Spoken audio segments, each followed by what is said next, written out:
آپ کے تھانے تک گھوڑوں کے سموں کا کھرا بڑا واضح ملا ہے، لیکن یہاں پہنچ کر سب کچھ گڑبڑ ہو کر رہ گیا۔ آپ نے گھوڑوں کی سموں کی بات کی ہے؟ میں نے چونک کر ایسے ارشاد کی طرف دیکھا۔ اس کا مطلب تو یہ ہوا کہ چودھری ریاض کے ساتھ کوئی اور بھی تھا اور وہ لوگ گھوڑوں پر سوار ہو کر یہاں تک پہنچے تھے۔ آپ کا اندازہ بالکل درست ہے ملک صاحب۔ نذیر حسین کے تجربے اور میرے حساب سے وہ کل 4 افراد تھے اور گھوڑوں کی تعداد ہے 2۔ ہر گھوڑے پر 2 افراد سوار تھے، لیکن کھوجی نذیر کا یہ بھی کہنا ہے کہ گھوڑے پر سوار 2 افراد میں سے ایک بندہ بے ہوش یا پھر گہری نیند میں تھا۔ گھوڑے کے پاؤں کے دباؤ کے نتیجے میں زمین پر بننے والے کھرے سے نذیر حسین نے یہ نکتہ خاص کیا ہے۔ میرا ذہن یہ کہتا ہے کہ چودھری صاحب کو بے ہوش کرنے کے بعد گھوڑے پر ڈال کر راج گڑھ سے یہاں تک لایا گیا ہے۔ بہت ہی دلچسپ اور نہایت ہی سنسنی خیز، میں نے سرسراتی ہوئی آواز میں کہا۔ آپ لوگ 2 گھوڑوں کا کھرا پکڑ کر راج گڑھ سے یہاں تک پہنچے ہو، یعنی اس 13 میل کے سفر کے دوران میں کہیں کسی انسان کے کھرے کا کوئی ذکر نہیں۔ راج گڑھ گاؤں کے باہر جس مقام سے ہم نے چودھری ریاض کا کھرا پکڑا تھا، وہاں پر 2 گھوڑوں اور مزید 3-4 افراد کے کھروں کے نشانات بھی ہمیں ملے تھے۔ ارشاد نے گہری سنجیدگی سے کہا۔ غالب امکان اس بات کا ہے کہ اسی جگہ پر چودھری ریاض کو بے ہوش کرنے کے بعد ایک گھوڑے کی پشت پر لاد دیا گیا تھا۔ یہ تو سیدھا سادہ اغوا کا معاملہ ہوا، میں نے ٹھہرے ہوئے لہجے میں کہا۔ ASI ایک لفظ پر زور دیتے ہوئے بولا۔ میرا بھی یہی خیال ہے ملک صاحب۔ آپ نے ادھر راج گڑھ میں بھی تفتیش کی ہوگی؟ میں نے پوچھا۔ جی بالکل جناب، کی ہے، وہ سر کو اسپاتی جنبش دیتے ہوئے بولا۔ راج گڑھ 400 افراد کی آبادی کا ایک چھوٹا سا گاؤں ہے ملک صاحب۔ وہاں پر زیادہ سے زیادہ 100-125 مکان ہوں گے۔ ہم نے پورے گاؤں کو اچھی طرح ٹھوک بجا کر چیک کر لیا ہے۔ سوائے چودھری ریاض کے تمام وسنی گاؤں کے اندر موجود ہیں۔ اس کا ایک ہی مطلب ہے کہ اغوا کار ان 3 افراد کا تعلق راج گڑھ سے تو بالکل نہیں ہو سکتا۔ اور کوٹ زامن کے بارے میں آپ کیا کہتے ہو؟ میں نے اس کی آنکھوں میں دیکھتے ہوئے سوال کیا۔ کوٹ زامن بھی لگ بھگ راج گڑھ کے سائز ہی کا پنڈ ہے ملک صاحب، اور اس پنڈ کا کوئی بندہ کم ہوا ہے اور نہ ہی زیادہ۔ ہاں، میں نے سوچ میں ڈوبے ہوئے لہجے میں کہا۔ اس کا مطلب تو یہ ہوا کہ مجھے ہی تم لوگوں کی مدد کرنا ہوگی۔ لمحاتی توقف کر کے میں نے گہری سانس خارج کی، پھر استفسار کیا۔ کیا آپ کے پاس گمشدہ چودھری ریاض کی کوئی تصویر بھی ہے؟ جی ہاں، وہ جلدی سے اس بات میں گردن ہلاتے ہوئے بولا۔ 3 فوٹو ہیں میرے پاس۔ الیاس راجپوت صاحب نے خاص طور پر یہ فوٹو بڑے چودھری ریاست علی سے لے کر مجھے دیے تھے۔ میں نے پوچھا، کیا وہ فوٹو مجھے دکھا سکتے ہیں؟ کیوں نہیں جناب، ضرور، وہ فرما برداری سے بولا۔ پھر ایسے ارشاد نے مذکورہ تینوں تصاویر مجھے دکھا دی۔ گمشدہ چودھری ریاض کی عمر 25 کے قریب رہی ہوگی۔ وہ ایک خوبرو اور گھبرو جوان تھا۔ وہ فراغ دلی سے بولا۔ ظاہر ہے آپ یہ فوٹو چودھری کی تلاش کے سلسلے ہی میں لینا چاہتے ہوں گے۔ بالکل یہی بات ہے ارشاد، میں نے صاحب کوئی سے کام لیتے ہوئے کہا۔ اس نے ایک تصویر میرے حوالے کر دی۔ میں نے اس فوٹو کو اپنی میز کی دراز میں رکھا اور ٹھہرے ہوئے لہجے میں کہا۔ ارشاد، میرے تھانے کے آلے دوالے جو گاؤں موجود ہیں ان کی تفصیل کچھ اس طرح سے ہے۔ 5 میل کے فاصلے پر شمال مشرق میں کوٹ زامن واقع ہے، جہاں پر تم لوگ اپنی تفتیش مکمل کر چکے ہو۔ 8 میل مشرق میں موزہ جمال پور، 4 میل جنوب مغرب میں کرما والا، 5 میل مغرب میں چک گوندل اور محض 1 میل شمال مغرب میں سلطان آباد ہے۔ سلطان آباد ہی کے رخ میں 3 میل آگے بھیم نگر آباد ہے۔ ان تمام دیہات میں سب سے نزدیک اور سب سے زیادہ آبادی والا گاؤں سلطان آباد ہے۔ ایک محتاط اندازے کے مطابق یہ کم و بیش 1000 نفوس کی آبادی کا گاؤں ہے۔ یہاں پر لگ بھگ 200 مکانات ہیں۔ سلطان آباد میرے تھانے سے صرف 1 میل کی دوری پر واقع ہے۔ اس گنجان آباد گاؤں پر رانا سلطان کی حکمرانی ہے۔ اتنی زیادہ تفصیلات فراہم کرنے کا شکریہ ملک صاحب، ASI نے تہہ دل سے کہا۔ میں اپنی تفتیش کو سلطان آباد ہی سے آگے بڑھانا چاہوں گا۔ آپ اس سلسلے میں ہماری کیا مدد کر سکتے ہیں؟ آپ لوگوں کی ہر نوعیت کی مدد کی جائے گی، میں نے مضبوط لہجے میں کہا۔ میں اپنے تھانے کے عملے میں سے 1-2 پولیس اہلکاروں کو آپ کے ساتھ لگا دوں گا۔ تفتیش کے کسی مرحلے پر آپ کو کسی پریشانی کا سامنا نہیں کرنا پڑے گا، لیکن اس کام کی شروعات کل صبح سے کرنا ٹھیک رہے گا۔ ابھی شام ہو چکی ہے اور اندھیرا بھی پھیلنے والا ہے۔ آپ وجہ فرماتے ہیں ملک صاحب، ASI مجھ سے اتفاق کرتے ہوئے بولا۔ تو آج کی رات ہم آپ کے مہمان ہیں؟ ضرور، میں نے معتدل انداز میں کہا۔ میں آپ لوگوں کے لیے منجی بستر اور کھانے پینے کا بندوبست کروا دیتا ہوں۔ میرے تھانے پر قیام کے دوران میں آپ کو کوئی تکلیف یا پریشانی نہیں ہوگی، باقی کی باتیں کل صبح کریں گے۔ ASI کانسٹیبل اور کھوجی نے میرا شکریہ ادا کیا۔ اس گفتگو کے دوران میں میری زیادہ تر بات ASI ارشاد ہی سے ہوئی تھی۔ کانسٹیبل حنیف اور کھوجی نذیر حسین بالکل خاموش بیٹھے رہے تھے، تاہم میں نے آخر میں نذیر حسین سے کھرے کے حوالے سے چند تکنیکی سوالات کیے تھے اور اس کے جوابات نے مجھے مطمئن کر دیا تھا۔ ایک باہوش و حواس شخص اور ایک بے ہوش یا مردہ شخص کسی گھوڑے کی پیٹھ پر سواری کریں تو گھوڑے کے قدموں کے نشانات میں فرق آ جاتا ہے اور اس باریک تفاوت کو کوئی ماہر کھوجی ہی پکڑ سکتا ہے۔ نذیر حسین بلا شبہ ایک تجربہ کار کھوجی تھا۔ وہ ماہ فروری کے ایام تھے۔ موسم سرما کی شدت تو ٹوٹ چکی تھی، تاہم رات میں اب بھی اچھی خاصی خنکی ہو جاتی تھی۔ البتہ دن بڑا خوشگوار گزرتا تھا۔ میری ہمیشہ سے یہ عادت رہی ہے کہ میں رات کا کھانا مغرب کی نماز کے فوراً بعد کھا لیا کرتا ہوں اور عشاء کی نماز کی ادائیگی کے بعد سیدھا بستر پر۔ ان دنوں میری رہائش تھانے کے قبی حصے میں بنے ہوئے سرکاری کوارٹر میں تھی۔ اس روز یعنی 10 فروری کی رات میں اپنے بستر پر لیٹا چودھری ریاض کی پراسرار گمشدگی کے بارے میں سوچ رہا تھا۔ یہ ایسے ہی ارشاد کی زبانی جو حالات میرے علم میں آئے ان کے مطابق چودھری ریاض 5 فروری کی شام سے لاپتہ تھا۔ اس کے بعد چودھری ریاست نے 8 فروری کی صبح متعلقہ تھانے میں اپنے بیٹے کی گمشدگی کی رپورٹ درج کرائی تھی اور آج 10 فروری کا دن بھی خیر سے اختتام پذیر ہو چکا تھا۔ چودھری ریاض کے غیاب کے ذیل میں جو اہم باتیں سامنے آئیں ان میں ایک تو یہ نکتہ تھا کہ وہ اپنی مرضی سے کہیں نہیں گیا تھا، بلکہ اسے بے ہوش کرنے کے بعد اغوا کیا گیا تھا، اور وہ بھی کسی گھوڑے کی پشت پر لاد کر۔ ظاہر ہے یہ کام کسی دوست یا خیر ہوا کا تو نہیں ہو سکتا تھا۔ جہاں تک چودھری ریاض کی تلاش اور بازیابی کا معاملہ تھا تو یہ کیس تکنیکی اور قانونی اعتبار سے بالائی شمالی تھانے کا تھا، اور وہی لوگ اس سلسلے میں تفتیش بھی کر رہے تھے۔ ASI ارشاد اس کے دیگر 2 رفقا اسی مقصد کے حصول کی خاطر یہاں پہنچے تھے۔ میرا تھانہ اس زاویے سے اس کیس میں شامل ہو گیا تھا کہ چودھری ریاض کو اغوا کر کے راج گڑھ سے یہاں لانے والے گھڑ سواروں کا کھرا میرے تھانے سے تھوڑے فاصلے تک پایا گیا تھا۔ چودھری ریاض کو بے ہوشی کی حالت میں میرے علاقے میں لایا گیا تھا یا نہیں، اس کا فیصلہ تو تحقیق اور چھان بین کے بعد ہی ہونا تھا۔ سر دست تو مجھے راج گڑھ سے آئی ہوئی سہ رکنی پولیس پارٹی کے لیے نہ صرف یہ کہ ایک سہولت کار کا کردار ادا کرنا تھا بلکہ مکمل طور پر ان سے تعاون بھی کرنا تھا۔ میں بستر پر لیٹا اسی ادھیڑ بن میں مصروف تھا کہ دروازے پر ہونے والی دستک نے مجھے چونکا دیا۔ اس وقت کوئی میرے کوارٹر کا بیرونی دروازہ نہیں کھٹکھٹاتا تھا۔ میں تھانے سے اٹھتے وقت تمام ضروری امور نپٹا لیا کرتا تھا اور تھانے کے عملے کو اگلی صبح تک میری کوئی ضرورت نہیں ہوا کرتی تھی۔ اللہ یہ کہ کوئی ہنگامی صورتحال پیش نہ آ جائے۔ میں نے اس خیال سے بستر چھوڑ دیا کہ آج کی رات تھانے میں 3 مہمان بھی ٹھہرے ہوئے تھے۔ عین ممکن تھا کہ انہی کے سلسلے میں مجھ سے رابطہ کرنا ناگزیر ہو گیا ہو۔ میں خانے سے نکل کر برآمدے میں پہنچا، پھر کوارٹر کے سین کو عبور کر کے بیرونی دروازے تک آیا اور دروازہ کھولنے سے پہلے تیز آواز میں استفسار کیا۔ ہاں بھائی، کون ہے؟ میں ہوں ملک صاحب، باہر موجود شخص نے جواب دیا۔ راشد جناب۔ راشد میرے تھانے میں ایک کانسٹیبل تھا اور اس کی رہائش ادھر سلطان آباد میں تھی۔ وہ روزانہ رات کو اپنے گھر چلا جایا کرتا تھا۔ تھانے آنے جانے کے لیے اس نے ایک سائیکل رکھی ہوئی تھی۔ اس وقت راشد کو اپنے کوارٹر کے سامنے پا کر مجھے حیرت ہوئی اور میں نے پوچھا، راشد خیریت تو ہے؟ تم ابھی تک اپنے گھر نہیں گئے؟ بس جی، ویسے تو سب خیریت ہی ہے، اس نے کہا۔ میں گھر جانے ہی والا تھا، ایک ضروری بات یاد آ گئی، اس لیے آپ کے پاس چلا آیا ہوں۔ میں نے دروازہ کھولتے ہوئے کہا، ایسی کون سی ضروری بات تمہیں یاد آ گئی ہے؟ آپ کو ڈسٹرب کرنے کی معافی چاہتا ہوں ملک صاحب، وہ معذرت خواہانہ انداز میں بولا اور کوارٹر کے اندر نگاہ دوڑائی۔ اندر آ جاؤ، میں نے اس کے لیے راستہ چھوڑتے ہوئے کہا۔ 1 منٹ کے بعد ہم دونوں کوارٹر کے برآمدے میں کرسیوں پر روبرو بیٹھے ہوئے تھے۔ راشد کے بارے میں مجھے پتا چلا تھا کہ وہ کافی عرصے سے اس تھانے میں کام کر رہا تھا۔ صدیق چیمہ کی تھانے داری کا پورا دور اس نے اپنی آنکھوں سے دیکھا تھا۔ سلطان آباد کا وسنیک ہونے کی وجہ سے وہ اس گاؤں سے بھی گہری واقفیت رکھتا تھا۔ اس وقت اس کے چہرے پر خاصی گمبھیرتا دکھائی دیتی تھی۔ آپ بتاؤ، کیا مسئلہ تمہارے ساتھ؟ میں نے اس کی آنکھوں میں دیکھتے ہوئے کہا۔ جس نے تمہیں میرے کوارٹر پر آنے پر مجبور کر دیا؟ میرے ساتھ تو کوئی مسئلہ نہیں ہے ملک صاحب، وہ وضاحت کرتے ہوئے بولا۔ میں ان تینوں کے بارے میں آپ سے بات کرنے آیا ہوں جو آج کی رات ہمارے تھانے کے مہمان ہیں، بلکہ دراصل میں چودھری ریاض کے حوالے سے آپ کو کچھ بتانا چاہتا ہوں، لیکن ادھر تھانے میں یہ بات کرنا مجھے مناسب نہیں لگا، اس لیے اپنے گھر جانے سے پہلے آپ کے کوارٹر چلایا۔ تم نے بالکل ٹھیک کیا راشد، میں نے کہا۔ اب جلدی سے بتا دو، تم چودھری ریاض کے بارے میں مجھے کس قسم کی معلومات فراہم کرنا چاہتے ہو؟ راشد کے منہ سے گمشدہ چودھری ریاض کا نام سن کر میں چونک اٹھا تھا اور میرے رگوں پہ میں ایک سنسنی سی دوڑنے لگی تھی، لیکن میں نے اپنی اندرونی کیفیت کو چہرے سے ظاہر نہیں ہونے دیا تھا۔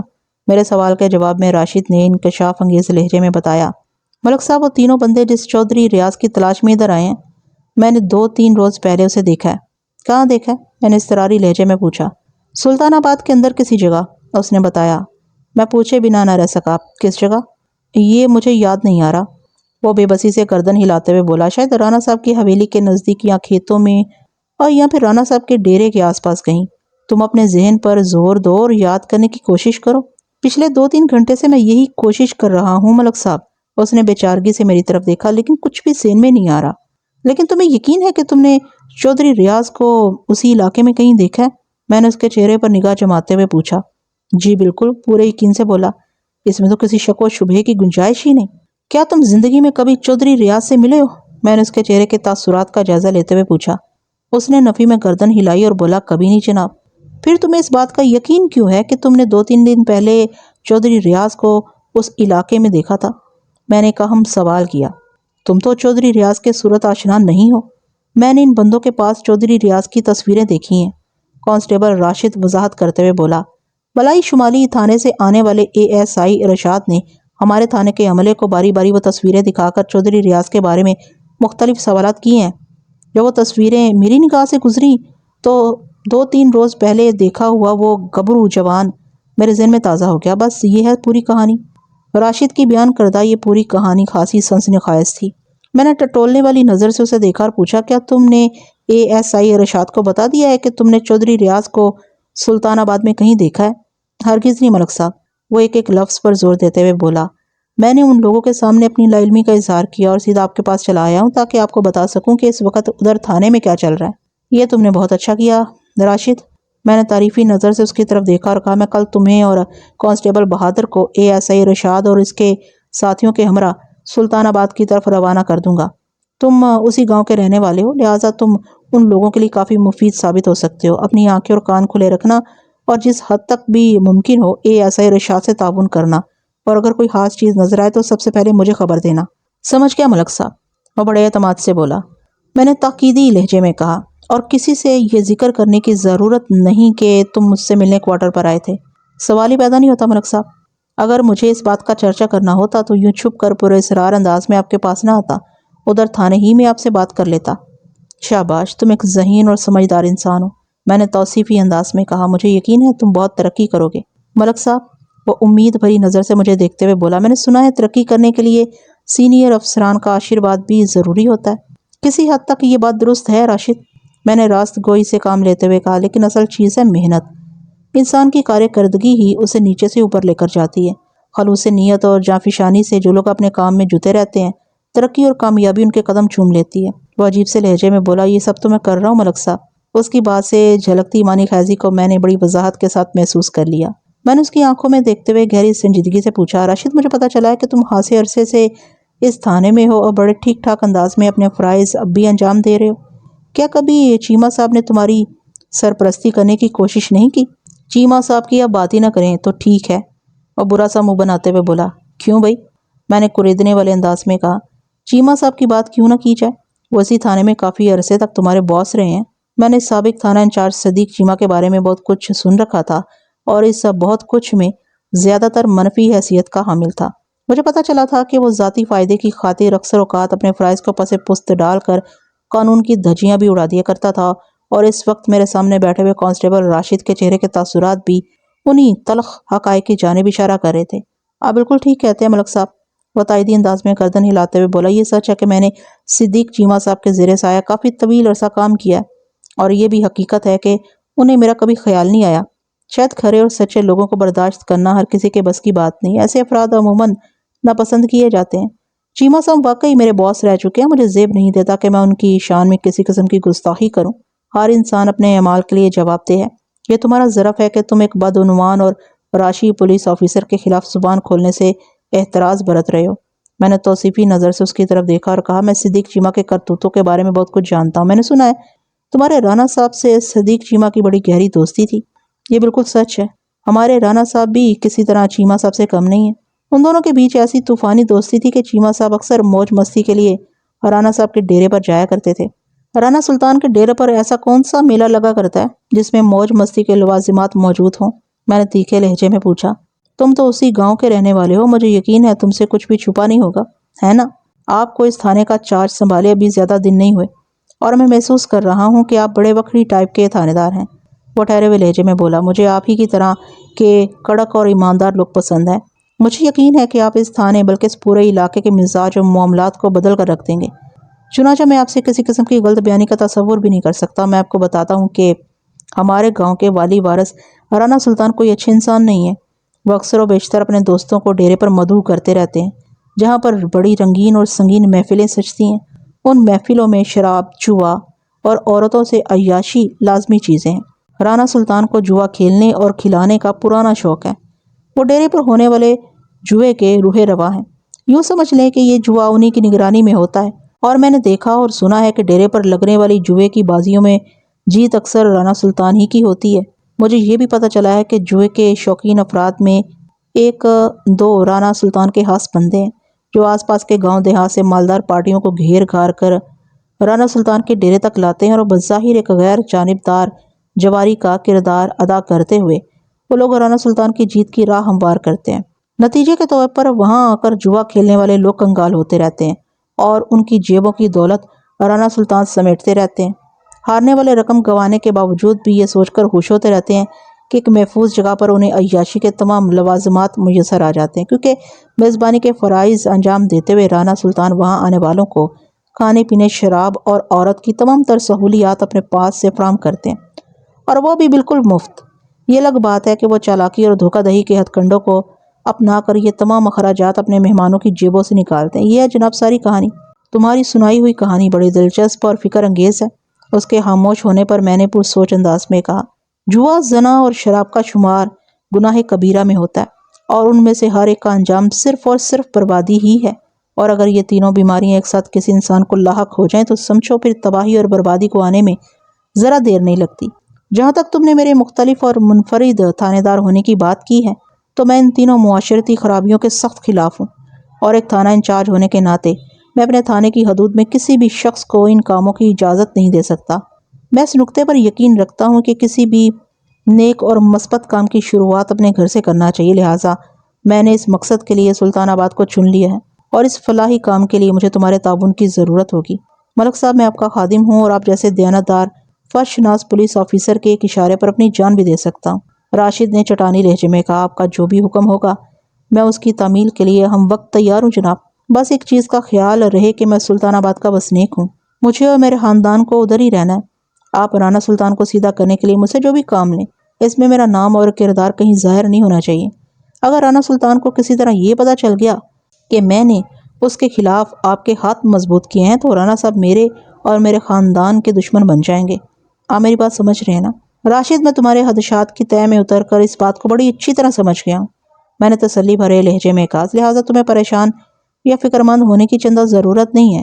ایک بات اچھی طرح سمجھ لو کہ تم رانا سلطان کے خلاف میرے ہاتھ مضبوط کرنے نہیں جا رہے، بلکہ تمہارا ہر عمل قانون کے ہاتھ پاؤں کو متحرک اور مضبوط کرے گا۔ یاد رکھو گا، میں تم سے جو بھی کام لوں گا اس کی خبر مجھے ہوگی یا پھر تمہیں، اور یا پھر اللہ کو۔ میں بڑے طریقے سلیقے سے رانا سلطان کو گھیروں گا۔ تم بس یہ معلوم کرنے کی کوشش کرو کہ آئندہ کب رانا سلطان کے ڈیرے پر عیش و عشرت کی محفل سجنے والی ہے، باقی سارے معاملات میں خود سنبھال لوں گا۔ ٹھیک ہے جناب، یہ تو میں پتہ کر کے آپ کو بتا دوں گا، اس نے بڑے اعتماد سے کہا۔ میری نظر میں یہ کوئی مشکل کام نہیں ہے، لیکن وہ بات ادھوری چھوڑ کر متذبذب نظر سے مجھے تکنے لگا، تو میں نے جلدی سے پوچھا، تم اچانک چپ کیوں ہو گئے راشد؟ لیکن کے آگے کیا ہے؟ صدیق چیمہ کی رانا صاحب سے بڑی گہری دوستی تھی، اور چیمہ صاحب اکثر رانا سلطان کے ڈیرے پر منعقد ہونے والی محفلوں میں شرکت بھی کیا کرتے تھے۔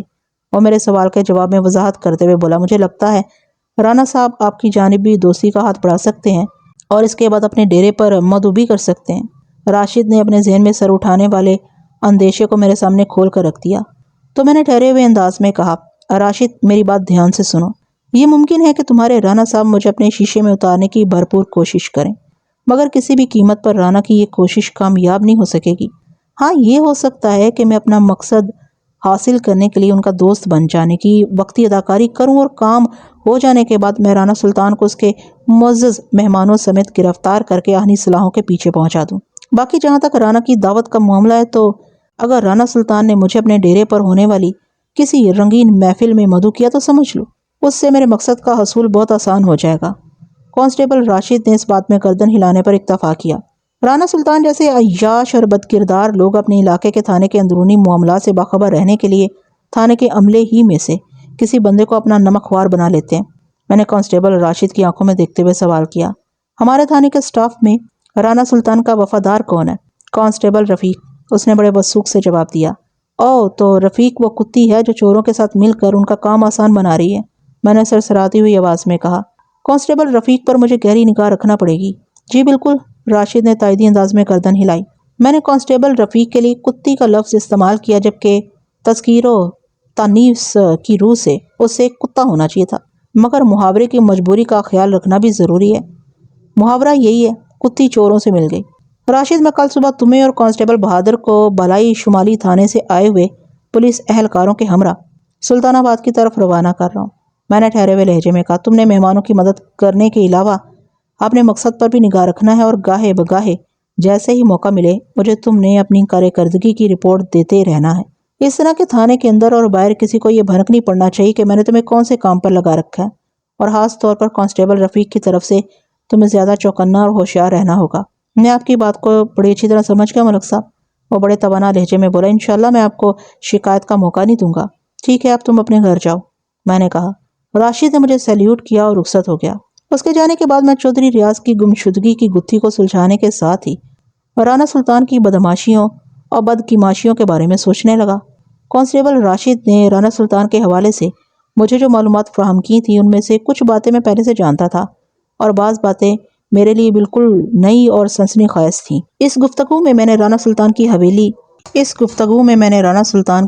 کی خانگی زندگی کے بارے میں بھی متعدد سوالات کیے تھے، جن کے راشد نے بڑے مفصل جوابات دیے تھے۔ اس بات چیت کا خلاصہ کچھ اس طرح سے تھا۔ رانا سلطان اس وقت 65 کا ہندسہ عبور کر چکا تھا، لیکن وہ ابھی تک ساٹا باٹا کے مصداق ہر لحاظ سے پوری طرح فٹ تھا۔ البتہ اس کی گھر والی علیمہ بیمار رہنے لگی تھی۔ علیمہ کی عمر لگ بھگ 60 سال تھی۔ کم و بیش 42 سال پہلے علیمہ کی رانا سلطان سے شادی ہوئی تھی۔ اس نے اپنے شوہر کی بھرپور خدمت کی تھی، لیکن ان دنوں علیمہ چارپائی سے لگی ہوئی تھی۔ مجھے پتہ چلا کہ علیمہ رانا سلطان کی نصابی اور غیر نصابی تمام سرگرمیوں سے اچھی طرح واقف تھی، لیکن اس نے کبھی اپنے شوہر کے کسی معاملے میں ٹانگ اڑانے یا رانا سلطان پر اعتراضات جڑنے کی کوشش نہیں کی تھی۔ یہی وجہ تھی کہ ان کی ازدواجی زندگی کی گاڑی بڑی ہمواری اور سبک حرامی سے اپنی منزل کی جانب گامزن تھی۔ اس عمر میں کسی شک و شبہے کی گنجائش تلاش نہیں کی جا سکتی تھی کہ اپنی لاکھ بد فعلیوں کے باوجود بھی رانا سلطان نے علیمہ کا بہت خیال رکھا تھا۔ رانا سلطان کی کل 4 اولادیں تھیں، 2 بیٹے اور 2 بیٹیاں۔ سب سے بڑی بیٹی عالیہ تھی، جس کی عمر 40 کے آس پاس تھی۔ عالیہ کوٹ زامن کے ایک زمیندار گھر میں بیاہی گئی تھی۔ عالیہ کے شوہر صفدر حسین نے اسے بہت خوش رکھا ہوا تھا۔ ان کی 2 اولادیں تھیں، ایک 12 سال کا بیٹا اور ایک 8 سال کی بیٹی۔ عالیہ سے 5 سال چھوٹا رانا عثمان تھا۔ وہ اپنی بیوی سلمہ اور 3 بچوں کے ساتھ حویلی میں رہتا تھا، جن میں 2 بیٹیاں اور ایک بیٹا تھا۔ عثمان سے 5 سال چھوٹا رانا فرقان تھا۔ فرقان کی بیوی کا نام فردوس تھا۔ ان کا صرف ایک 3 سالہ بیٹا تھا۔ رانا عثمان کی طرح رانا فرقان بھی حویلی کے اندر ہی قیام پذیر تھا۔ سب سے چھوٹی صنوبر تھی۔ صنوبر کی عمر اس وقت 23 سال تھی، اور وہ ابھی غیر شادی شدہ تھی۔ حویلی کے اندر بسنے والے تمام افراد اور باہر کے اکثر لوگ رانا سلطان کی ہر مستیوں سے بخوبی آگاہ تھے، لیکن ان میں سے کسی میں اتنی جرأت نہیں تھی کہ وہ رانا کی آنکھوں میں آنکھیں ڈال کر اسے اس کی غلطیوں کا احساس دلا سکے۔ یہ رانا کی بدقسمتی تھی کہ قدرت نے مجھے اس علاقے کے تھانے کا انچارج بنا دیا تھا۔ 11 فروری کی صبح میں نے شمالی بالائی تھانے سے آئے ہوئے 3 افراد کو خوب تگڑا ناشتہ کرانے کے بعد کانسٹیبلز راشد اور بہادر کی میت میں سلطان آباد کی جانب روانہ کر دیا، تاکہ وہ لوگ گمشدہ چودھری ریاض کا کوئی سراغ لگا سکے۔ فی الحال اس کیس میں ASI ارشاد کے ساتھ اسی نوعیت کا تعاون کر سکتا تھا۔ مجھے نذیر حسین کھوجی کے تجربے اور اس کی پیشہ ورانہ مہارت پر کوئی شک نہیں تھا۔ اس اللہ کے بندے نے 2 گھوڑوں اور 4 گھوڑا سواروں کے حوالے سے جو کھرا نکالا تھا، اس کی اپنی جگہ ایک خاص اہمیت تھی، اور اسی اہمیت کی روشنی میں وہ تینوں راج گڑھ سے براستہ کوٹ زامن میرے تھانے تک رسائی حاصل کرنے میں کامیاب ہو گئے تھے، لیکن یہاں پہنچ کر گھوڑوں کے سموں کے نشانات ان کی دسترس میں نہیں رہے تھے۔ وہ لوگ یہ فیصلہ کرنے سے قاصر تھے کہ اس سے آگے وہ چاروں گھوڑا سوار کس طرف گئے تھے۔ پچھلی رات میرے کوارٹر پر کانسٹیبل راشد نے مجھ سے جس قسم کی باتیں کی تھی، اس سے یہ بات تو پائے تکمیل تک پہنچ گئی تھی کہ چودھری ریاض اس علاقے میں آیا تو تھا، لیکن راشد کا بیان ایک زاویے سے کھوجی نذیر حسین کے مشاہدے سے اختلاف کرتا دکھائی دیتا تھا۔ راشد نے چودھری ریاض کو چلتے پھرتے ایک 2 روز پہلے سلطان آباد کے اندر کہیں دیکھا تھا، کہاں یہ اسے یاد نہیں آ رہا تھا، جبکہ نذیر حسین کا دعویٰ تھا کہ چودھری ریاض کو بے ہوش کرنے کے بعد گھوڑے کی پشت پر لاد کر یہاں تک پہنچایا گیا تھا۔ کھوجی نذیر حسین کے اس دعوے میں بھی ایک باریک نکتہ پوشیدہ تھا، اور وہ یہ کہ اس کی پیشہ ورانہ مہارت کہتی تھی کہ ان 2 گھوڑوں پر سوار 4 افراد میں سے گھوڑے کے دونوں گھوڑ سوار بقائمی ہوش و ہواس سفر کرتے ہوئے راج گڑھ سے یہاں پہنچے تھے، جبکہ دوسرے گھوڑے کہ 2 گھوڑ سواروں میں سے ایک گہری نیند میں تھا یا پھر وہ بے ہوشی کی حالت میں گھوڑے کی پشت پر لدا ہوا تھا۔ نذیر حسین کے اس تکنیکی بیان سے کہیں یہ ثابت نہیں ہوتا تھا کہ وہ بے ہوش شخص لازماً گمشدہ چودھری ریاض ہی ہوگا۔ میں نے اب تک اس کیس پر جتنا غور کیا تھا، اس سے میری سمجھ میں تو یہی آیا تھا کہ اگر چودھری ریاض ان 4 گھوڑ سواروں میں شامل تھا تو وہ ہرگز بے ہوش نہیں تھا۔ بے ہوش شخص کوئی اور بھی ہو سکتا تھا، جیسا کہ کانسٹیبل راشد نے مجھے رانا سلطان کے ڈیرے پر منعقد ہونے والی جوئے اور شراب کی محفلوں کے بارے میں بتایا تھا، تو عین ممکن تھا چودھری ریاض بھی اسی مقصد کی خاطر وہاں پہنچا ہو۔ باقی 3 افراد چودھری ریاض کے ساتھی بھی ہو سکتے تھے اور رانا سلطان کے نمک خوار اور وفادار وہ بندے بھی ہو سکتے تھے جنہیں رانا مالدار پارٹیوں کو گھیر کر ڈیرے پر لانے کے لیے استعمال کیا کرتا تھا تاکہ ان کی جیبیں خالی کر سکے۔ الغرض اگر چودھری ریاض واقعتاً اس علاقے میں آیا تھا تو اس کی گمشدگی کا معمہ حل کرنے کے لیے رانا سلطان کی زبان کھلوانا بہت ضروری تھا۔ مجھے کانسٹیبل راشد کی واپسی کا انتظار تھا۔ اس کی رپورٹ کے بعد ہی چودھری ریاض کی تلاش اور بازیابی کے لیے کوئی جامع لائے عمل تیار کیا جا سکتا تھا۔ میں نے کانسٹیبل رفیق پر کچھ کام کرنے کے خیال سے اسے اپنے کمرے میں بلا لیا۔ راشد کی زبانی مجھے پتہ چل چکا تھا کہ رفیق رانا سلطان کے لیے کام کرتا تھا۔ اگر راشد کی فراہم کردہ معلومات 100% درست تھیں تو پھر رانا رفیق سلطان کی وفاداری کے نتیجے میں سنگین نوعیت کی قانون شکنی اور اپنے فرائض سے غفلت کا مرتکب ہو رہا تھا۔ میں اسے رنگے ہاتھوں پکڑ کر بے نقاب کرنے کا ارادہ رکھتا تھا، لہٰذا اس مقصد کے حصول کی خاطر اس کے ساتھ پیار پوچھے والا رویہ رکھنا ضروری تھا تاکہ اس کی اصلیت کھل کر سامنے آ جائے۔ کانسٹیبل رفیق مضبوط ہاتھ پاؤں کا مالک ایک دراز قامت پولیس اہلکار تھا۔ اس کی عمر کا تخمینہ میں نے 30 کے قریب لگایا۔ اس نے میرے کمرے میں آ کر مجھے سیلیوٹ کیا، پھر متذبذب لہجے میں دریافت کیا، اب ملک صاحب آپ نے مجھے طلب کیا اور میں حاضر ہو گیا، سب خیریت تو ہے نا؟ رفیق کی آنکھوں میں ایک خاص قسم کی تیزی، تراری اور عیاری پائی جاتی تھی۔ میں نے ٹھہرے ہوئے لہجے میں کہا ابھی تک تو خیریت ہی ہے اور دعا کرو آئندہ بھی ہمارے تھانے میں خیریت ہی کا دورہ رہے۔ پھر نرمی بھرے لہجے میں کہا رفیق بیٹھ جاؤ۔ وہ الجھی ہوئی نظر سے مجھے دیکھتے ہوئے میز کی دوسری جانب پڑی ہوئی ایک چوبی کرسی کھینچ کر بیٹھ گیا۔ پھر عجیب سے لہجے میں بولا ملک صاحب میں تو ڈر ہی گیا تھا۔ کیوں؟ میں نے سوالیہ نظر سے اسے گھورا۔ کس بات کا ڈر؟ وہ جناب آپ نے صبح ہی مجھے اپنے پاس جو بلا لیا ہے۔ وہ خوف زدگی کی اداکاری کرتے ہوئے محتاط انداز میں بولا۔ میں نے سمجھا شاید مجھ سے کوئی غلطی شلطی ہو گئی ہے۔ اصل میں ادھر ادھر سے میں نے سنا ہے کہ آپ بڑے سخت تھانے دار ہیں، بس میں اسی لیے گھبرا گیا تھا۔ رفیق اپنی سی کوشش کر کے سہمے ہوئے ہونے کی ایکٹنگ کر رہا تھا، لیکن میں نے پہلی ہی نظر میں اس کے چھل فریب کو پکڑ لیا تھا۔ میں نے اس کی آنکھوں میں جھانکتے ہوئے ٹھوس لہجے میں کہا رفیق تم نے میرے بارے میں بالکل ٹھیک سنا ہے۔ میں دوسرے تھانے داروں سے بہت مختلف ہوں، لیکن میری تمام کڑک بازی اور سخت گیری صرف ان افراد کے لیے ہے جو دیدہ دانستہ قانون شکنی کے مرتکب ہوتے ہیں یا کسی بھی انداز میں قانون کا مذاق اڑانے کی کوشش کرتے ہیں۔ تمہیں تو میں نے ایک ضروری کام سے اپنے پاس بلایا، مجھے تمہاری مدد کی ضرورت ہے۔ اچھا جی، وہ ایک اطمینان بھری سانس خارج کرتے ہوئے بولا آپ حکم کریں ملک صاحب، میں فوراً آپ کا حکم بجا لاؤں گا۔ میں تمہارے ذمہ جو کام لگانا چاہتا ہوں اس میں جلد بازی ہرگز نہیں کرنا رفیق۔ میں نے بدستور اس کی آنکھوں میں دیکھتے ہوئے گہری سنجیدگی سے کہا یہ کام بڑی احتیاط اور سمجھداری کے ساتھ کرنا ہے۔ میں یہ ذمہ داری کسی اور کو بھی سونپ سکتا تھا، لیکن تم مجھے سب سے زیادہ معقول اور کام کے بندے نظر آئے ہو، اور پھر تم تعلیم یافتہ بھی لکھنا پڑھنا جانتے ہو۔ میں نے یہ معلوم کر لیا تھا کہ رفیق نے پرائمری تک تعلیم حاصل کر رکھی تھی۔ میں اتنی سنجیدگی اور نرم روی سے اس کے ساتھ بات کر رہا تھا کہ وہ کبھی بھی یہ اندازہ نہیں لگا سکتا تھا کہ میں اس کے ساتھ کون سا ہاتھ کرنے جا رہا ہوں۔ میری بات کے جواب میں وہ سر کو اس باتیں جنبش دیتے ہوئے بولا جی بالکل میں لکھنا پڑھنا جانتا ہوں۔ ایک بات کا دھیان رکھنا رفیق، میں نے تھوڑا آگے جھک کر رازدارانہ انداز میں کہا ہمارے درمیان جو بھی بات چیت ہوگی اس کا ذکر تم کسی سے نہیں کرو گے، خاص طور پر تھانے میں موجود پولیس اہلکاروں سے تو بالکل نہیں۔ مجھے اس تھانے میں تعینات ہوئے چند دن ہی گزرے ہیں اور میں نے یہ محسوس کیا ہے کہ یہاں تو آب کعبہ ہی بگڑا ہوا ہے۔ آپ فکر نہ کریں ملک صاحب، وہ اپنے سینے پر ہاتھ رکھ کر بڑے عزم سے بولا آپ نے مجھ پر بھروسہ کیا ہے تو میں آپ کے بھروسے کو ٹوٹنے نہیں دوں گا۔ آپ مجھے کام بتائیں، میں آپ کی توقعات پر پورا اترنے کی کوشش کروں گا۔ کام ایک نہیں 2 ہیں، میں نے اپنی بات کو آگے بڑھاتے ہوئے معتدل انداز میں کہا، اور یہ دونوں کام صرف اور صرف تم ہی کو کرنا ہے۔ حالانکہ کانسٹیبل راشد کا تعلق موضع سلطان آباد سے ہے، میں یہ دونوں کام اس کے ذمہ بھی لگا سکتا تھا، لیکن میں راشد پر اندھا اعتماد نہیں کر سکتا، میں اسے ان کاموں کا اہل نہیں سمجھتا۔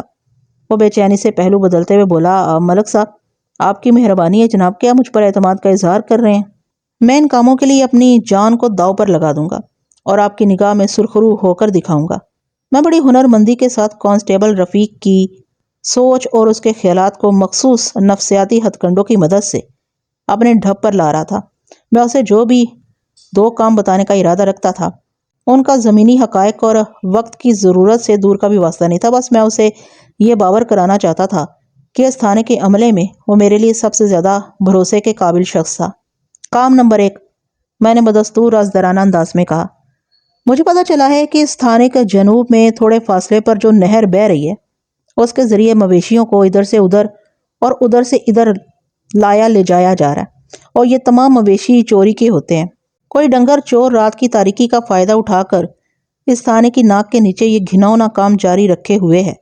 تم نے مجھے اس ڈنگر چور کی سرگرمیوں کی مکمل رپورٹ دینا ہے۔ فی الحال اس پر ہاتھ ڈالنے کی ضرورت نہیں، پہلے ہم لوگ اپنا ہوم ورک مکمل کریں گے، اس کے بعد ڈنگر چور کے خلاف قانونی کارروائی کی جائے گی۔ تم میری بات سمجھ رہے ہو نا؟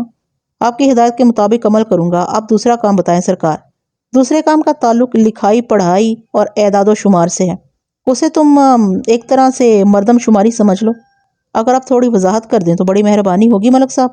وہ الجھن زدہ نظر سے مجھے تکتے ہوئے بولا، پہلے میں نے اسے رات میں کسی نامعلوم اور بے نام فرضی ڈنگر چور پر نگاہ رکھنے کا جو کام سونپا تھا وہ طرح کی اختر شماری تھی، اور اب میں اسے مردم شماری کا مشورہ دے رہا تھا۔ یہ صورتحال میں اس کا الجھنا بنتا تھا۔ مجھے بتایا گیا ہے کہ موضع سلطان آباد میں رانا سلطان کی حویلی کے علاوہ کل 200 مکانات ہیں، جن میں زیادہ تر مکانات کچے ہیں، اور اس گاؤں کی آبادی 1000 نفوس پر مشتمل ہے۔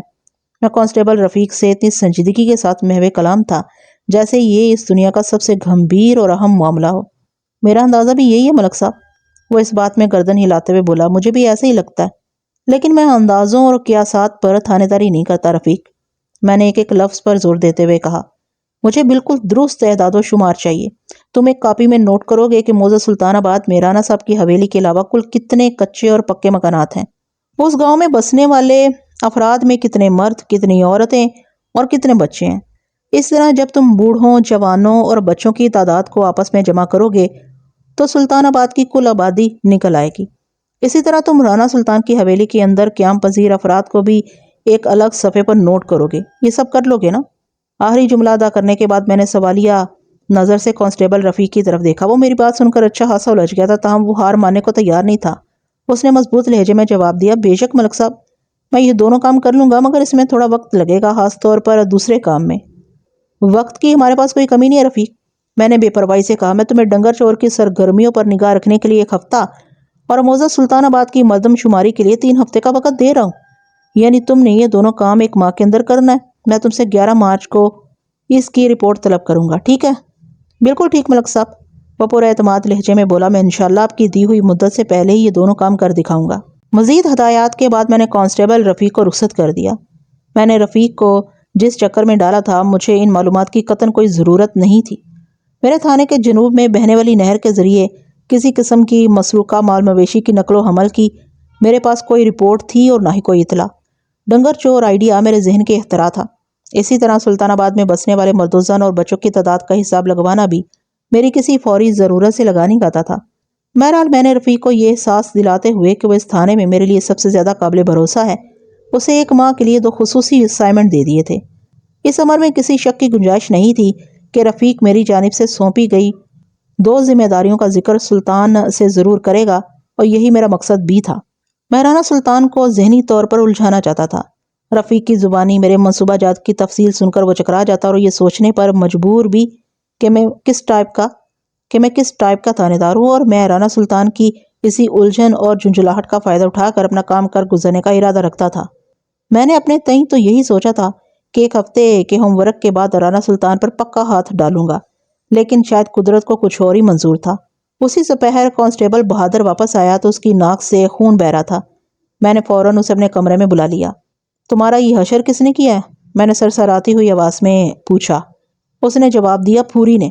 کون پھوری؟ رانا سلطان کا ملازم خاص، کانسٹیبل بہادر نے بتایا۔ اس کا اصل نام غفور ہے، مگر وہ سانڈ پورے سلطان آباد میں پھوری کے نام سے مشہور ہے۔ وہ خواہ ہی مجھ سے الجھ گیا تھا۔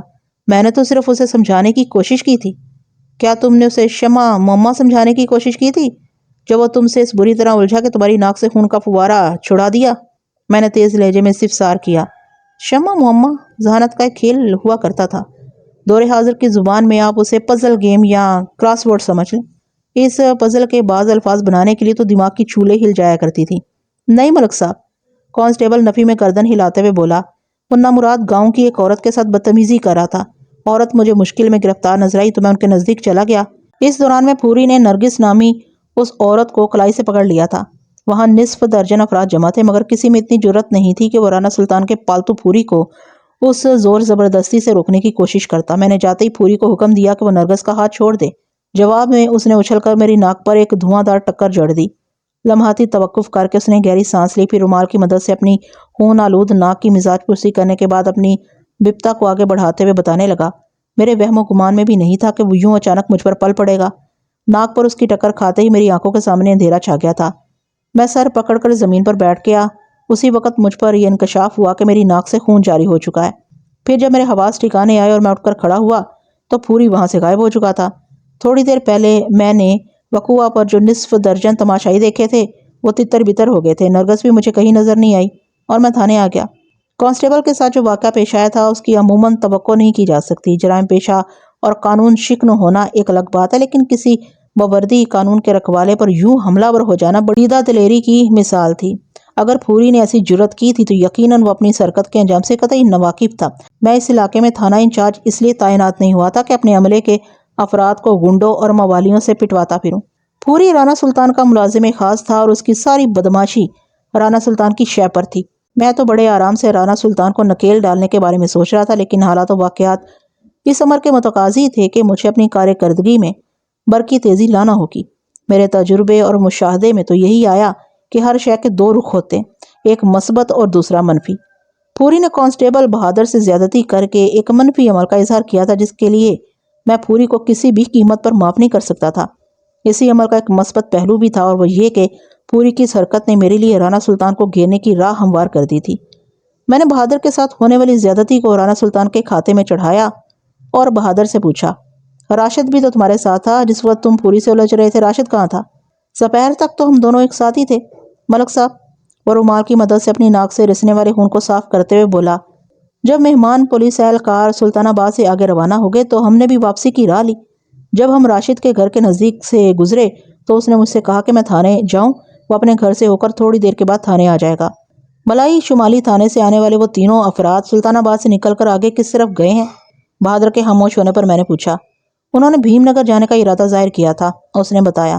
بھیم نگر نامی وہ چھوٹا سا گاؤں میرے تھانے کی شمال مغربی سمت میں سلطان آباد سے محض 3 میل کے فاصلے پر واقع تھا۔ میں نے بہادر سے سوال کیا، سلطان آباد میں تفتیش اور تلاش کا کیا نتیجہ برآمد ہوا؟ کیا ان لوگوں کو چودھری ریاض آف راج گڑھ کی یہاں موجودگی کے آثار نظر آئے؟ نہیں ملک صاحب، اس نے سر کو نفی میں ہلایا اور بولا، ان تینوں نے ہم دونوں کے ساتھ مل کر دن بھر جو بھاگ دوڑ کی ہے اس کا نتیجہ 0 کے برابر ہے۔ وہ سلطان آباد سے مایوس ہو کر بھیم نگر کی طرف گئے ہیں۔ بات کے اختتام پر اس نے ایک بار پھر رومال کو ناک پر رکھ لیا۔ میں نے اس کی آنکھوں میں دیکھتے ہوئے گہری سنجیدگی سے کہا، بہادر، تمہارے ساتھ پھوری نے اچانک جو کچھ بھی کیا اس کے لیے خود کو قصوروار یا بزدل نہیں سمجھنا۔ بزدل تو وہ کمینہ پھوری ہے جو تم پر حملہ ور ہونے کے بعد وہاں سے فرار ہو گیا۔ اگر وہ بہادر ہوتا تو وہیں پر رک کر تمہارے اٹھنے کا انتظار کرتا۔ بہرحال میں نے لمحاتی توقف کے بعد سمجھانے والے انداز میں کہا، تم اب جا کر آرام کرو اور جلدی سے اپنی ناک کو ٹھیک کر لو، لیکن اس چوٹ کو بھولنا نہیں۔ میں بہت جلد تمہیں پھوری کا ادھار چکانے کے لیے ایک موقع فراہم کروں گا۔ تب اس پر ثابت کر دینا کہ تم صرف نام کے ہی نہیں بلکہ کام کے بھی بہادر ہو۔ وہ میرا شکریہ ادا کر کے کمرے سے نکل گیا۔ اس کے بعد میں نے ASI فیروز کو اپنے پاس بلا لیا۔ فیروز کے بارے میں میری اطلاعات یہی تھیں کہ وہ ایک مستعد اور فرض شناس پولیس اہلکار تھا۔ فیروز میرے کمرے میں پہنچا تو میں نے اسے بیٹھنے کا اشارہ کیا اور فیروز، کانسٹیبل بہادر کے ساتھ پیش آنے والے واقعے کی تو تمہیں خبر ہوگی؟ جی ملک صاحب، وہ گہری سنجیدگی سے بولا۔ یہ ٹھیک ہے کہ آپ سے پہلے اس تھانے کے جو انچارج صاحب تھے ان کی رانا سلطان سے اچھی خاصی دوستی تھی، لیکن ایسا کبھی نہیں ہوا کہ رانا سلطان یا اس کے کسی ملازم نے پولیس والوں کا گریبان پکڑنے کی جسارت کی ہو۔ یہ تماشا میں نے پہلی بار دیکھا ہے۔ پہلی اور آخری بار فیروز، میں نے سنسناتے ہوئے لہجے میں کہا، آج کے بعد رانا سلطان اسے تعلق رکھنے والا ہر شخص پولیس کے غیاب میں بھی اس کا کلمہ پڑے گا۔ ایسا افسوسناک واقعہ اس سے پہلے کیوں نہیں ہوا اور اب ہی کیوں ہوا؟ اس کا بھی ایک خاص سبب ہے۔ کیا سبب ملک صاحب؟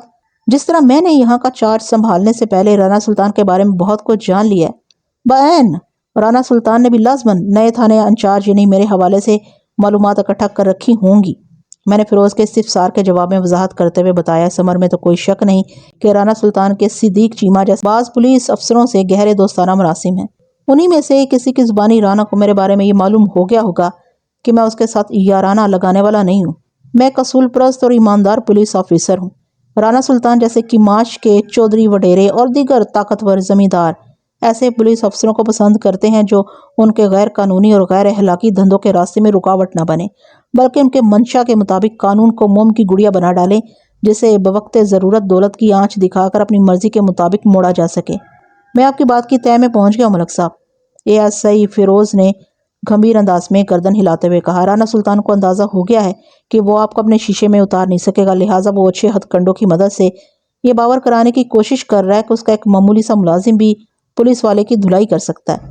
گویا تم بھی میرے ہی انداز میں سوچ رہے ہو، میں نے اس کی آنکھوں میں جھانکتے ہوئے کہا۔ مطلب یہ کہ پھوری نے جو بہادر پر ہاتھ اٹھایا اس کے پیچھے رانا سلطان کی آشیرواد ہے؟ اس میں تو کوئی شک نہیں ہے ملک صاحب، اور بڑے وثوق سے بولا، ورنہ پھوری کی اتنی ہمت نہیں ہو سکتی۔ ہاں، میں نے سوچ میں ڈوبے ہوئے لہجے میں کہا۔ رانا سلطان بڑا خوش فہم انسان ثابت ہو رہا ہے، وہ بالکل نہیں جانتا کہ اس نے بے خبری میں کہاں ہاتھ ڈال دیا ہے۔ میں اس کی جان کے لیے اس کمبل جیسا عذاب بن جاؤں گا جسے وہ چھوڑنا چاہے گا، مگر کمبل سے چھوڑنے پر آمادہ نہیں ہوگا۔ آپ حکم کریں ملک صاحب، وہ سینہ تان کر بولا، میں آپ کے ساتھ ہوں، آپ جیسا چاہیں گے ویسا ہو جائے گا۔ یہ ہوئی نا مردوں والی بات۔ میں نے ستائشی نظر سے ASI فیروز کی طرف دیکھا اور کہا، تم ابھی ایک کانسٹیبل لے کر سلطان آباد روانہ ہو جاؤ اور سورج غروب ہونے سے پہلے اور پھوری کو لے کر جلد از جلد تھانے پہنچو۔ اس کے بعد راشد تھانے میں داخل ہوا اور اس نے مجھے رانا سلطان کا پلان بتاتے ہوئے کہا کہ سورج غروب ہونے سے پہلے ڈیرے پر پہنچ جائیں گے، جوئے کا آغاز ہو جائے گا، اس کے ساتھ ہی شراب اور کباب کا دور بھی چلتا رہے گا۔ سب سے آخر میں یعنی تقریباً آدھی رات کو شباب کی باری آئے گی۔ شرکائے محفل شراب کے نشے میں چور ہو کر رانا سلطان کی پیش کردہ عورتوں کے ساتھ رنگ رلیاں منائیں گے، اور رات کے جب یہ لوگ کسی کام کے قابل نہیں رہیں گے تو ادھر ڈیرے پر ہی ان کے سونے کا بھی مکمل بندوبست ہے۔ وہ نیند پوری کر کے اگلے روز اپنی اپنی منزل کی طرف روانہ ہو جائیں گے۔ جمعرات اور جمعے کی درمیانی شب؟ راشد کی بات مکمل ہونے پر میں نے پرخیال انداز میں کہا، آج 11 فروری منگل کا دن ہے۔ تم نے جو اطلاع دی ہے اس کے مطابق 13 اور 14 فروری کی درمیانی رات رانا سلطان کے ڈیرے پر شیطانی مجلس کا انعقاد ہونے والا ہے۔ کیا تمہیں کچھ اندازہ ہے کہ اس محفل نامعقولہ میں کل کتنے افراد شریک ہوں گے؟ 4 مہمان سلطان آباد کے باہر سے آئیں گے، 5واں شخص میزبان رانا سلطان ہوگا۔ ان 5 کے علاوہ رانا سلطان کے وہ 2 خاص بندے ہوں گے جو جوئے کے عمل کو رانا سلطان کے حق میں ہموار کر کے مہمانوں کی جیبیں خالی کرنے کا کام جاری رکھیں گے۔ 4 مہمانوں کی عیاشی کے لیے 2 عورتیں مہیا کی جائیں گی۔ اس مرحلے میں رانا سلطان اور اس کے دونوں بندے حصہ نہیں لیں گے۔ یہ لوگ 4 مہمانوں کو 2 خدمت گاروں ظہور اور راجو عیاشی کے لیے 2 عورتوں کے ساتھ ڈیرے پر چھوڑ کر اپنے اپنے گھر کو چلے جائیں گے۔ راشد نے مجھے سنسنی خیز معلومات مہیا کرتے ہوئے کہا، مہمانوں کی خاطر مدارات کے لیے ایک عورت کا انتظام کر لیا گیا ہے اور دوسری جگہ کو پر کرنے کے لیے نرگس کو تیار کرنے کی کوشش کی جا رہی ہے، مگر وہ راضی نہیں ہو رہی۔ اسی سلسلے میں پھوری نرگس سے بات کر رہا تھا جب بہادر وہاں پہنچا۔ اس کے بعد کی کہانی آپ کے علم میں آ چکی ہے۔ رانا سلطان کا یہ پالتو گنڈا کچھ زیادہ ہی بغیرت اور کمینہ شخص ہے، میں نے نفرت انگیز لہجے میں کہا۔ راہ چلتی عورتوں کے ساتھ اس طرح کی بدتمیزی کرنا اور انہیں بدکاری کے لیے آمادہ کرنے کی کوشش کرنا تو کھلم کھلا بدماشی ہے۔ میں اپنے تھانے کی حدود میں اس نوعیت کی مذموم کارروائیوں کو کسی بھی قیمت پر برداشت نہیں کر سکتا، اس لیے میں نے ASI فیروز کو پھوری کی گرفتاری کے لیے سلطان آباد روانہ کر دیا۔ میں نے فیروز صاحب کو طفیل کے ساتھ ایک تانگے میں سلطان آباد کی طرف جاتے دیکھا ہے، راشد نے معتدل انداز میں کہا۔ اگر پھوری کی گرفتاری عمل میں آ جاتی ہے تو اس پر رانا سلطان بلبلا کر رہ جائے گا۔ وہ تو اس بات کا تصور بھی نہیں کر سکتا کہ پولیس اس کے کسی بندے پر ہاتھ ڈال دے۔ رانا سلطان پھوری کی گرفتاری پر بلبلائے یا گنگنائے، مجھے اس کی ذرا سی بھی پرواہ نہیں ہے، میں نے زہر ہند لہجے میں کہا۔ اب اس کا یار صدیق چیمہ اس تھانے کا انچارج نہیں ہے، لہٰذا رانا کو پولیس کی جانب سے ایسی بروقت قانونی کارروائی کا تصور کرنے کا عادی ہونا پڑے گا۔ یہ نرگس کون ہے؟ پھوری نے اسے تر نوالا کیوں سمجھ لیا؟ کیا اس کا کوئی والی وارث نہیں ہے جو سریرا پھوری اس کی کلائی پکڑے ہوئے ذرا سا بھی نہیں ہچکچایا؟ نرگس کے شوہر کا نام باسط ہے، راشد نے بتایا۔ یہ ایک بے اولاد جوڑا ہے اور ان کے آگے پیچھے کوئی نہیں۔ اوہو، اسی لیے پھوری نے نرگس کو آسان شکار سمجھ لیا تھا، میں نے متاسفانہ انداز میں کہا۔ پھر پوچھا، باسط کرتا کیا ہے؟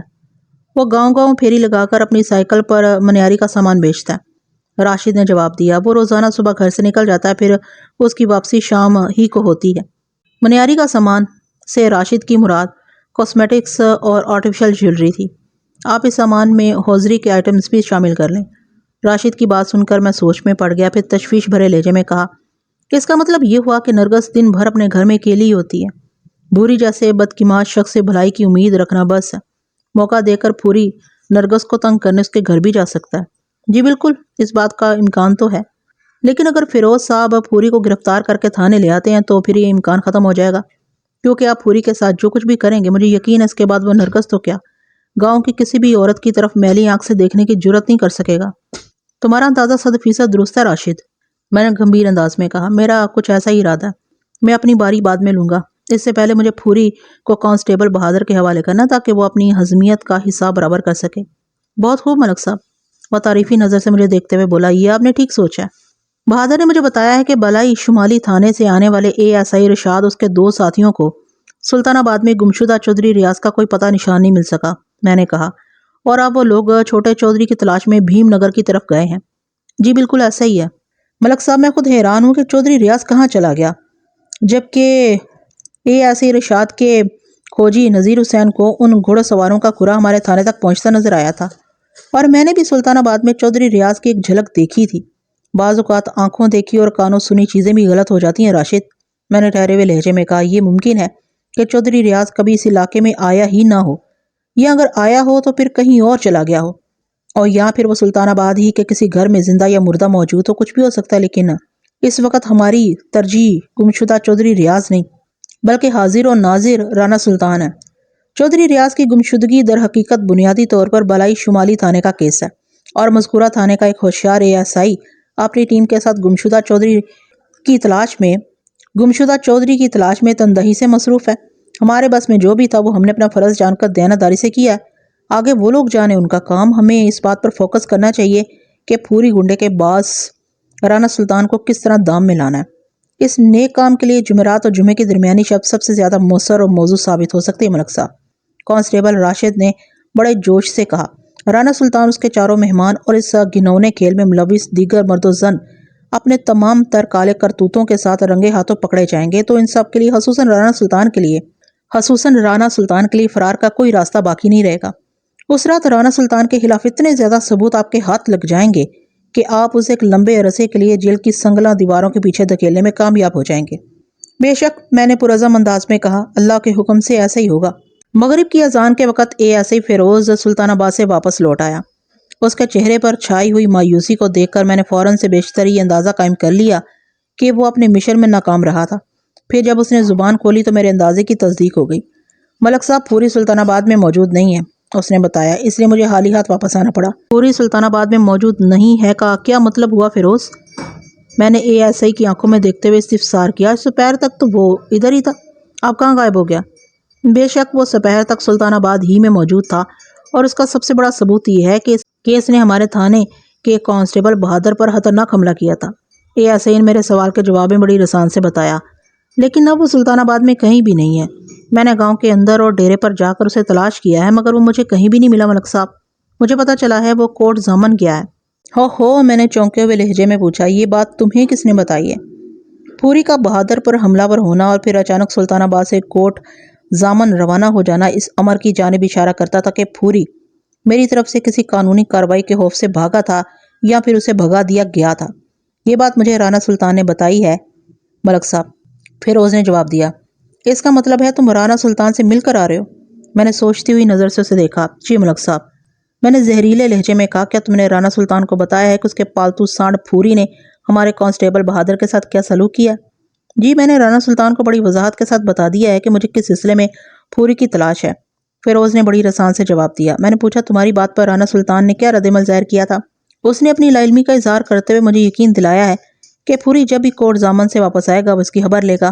فیروز نے بتایا۔ بہادر کے ساتھ پیش آنے والے واقعے پر رانا سلطان نے گہرے رنج و افسوس کا اظہار کیا اور یہ بھی کہا ہے کہ وہ کل صبح آپ سے ملنے تھانے آئے گا۔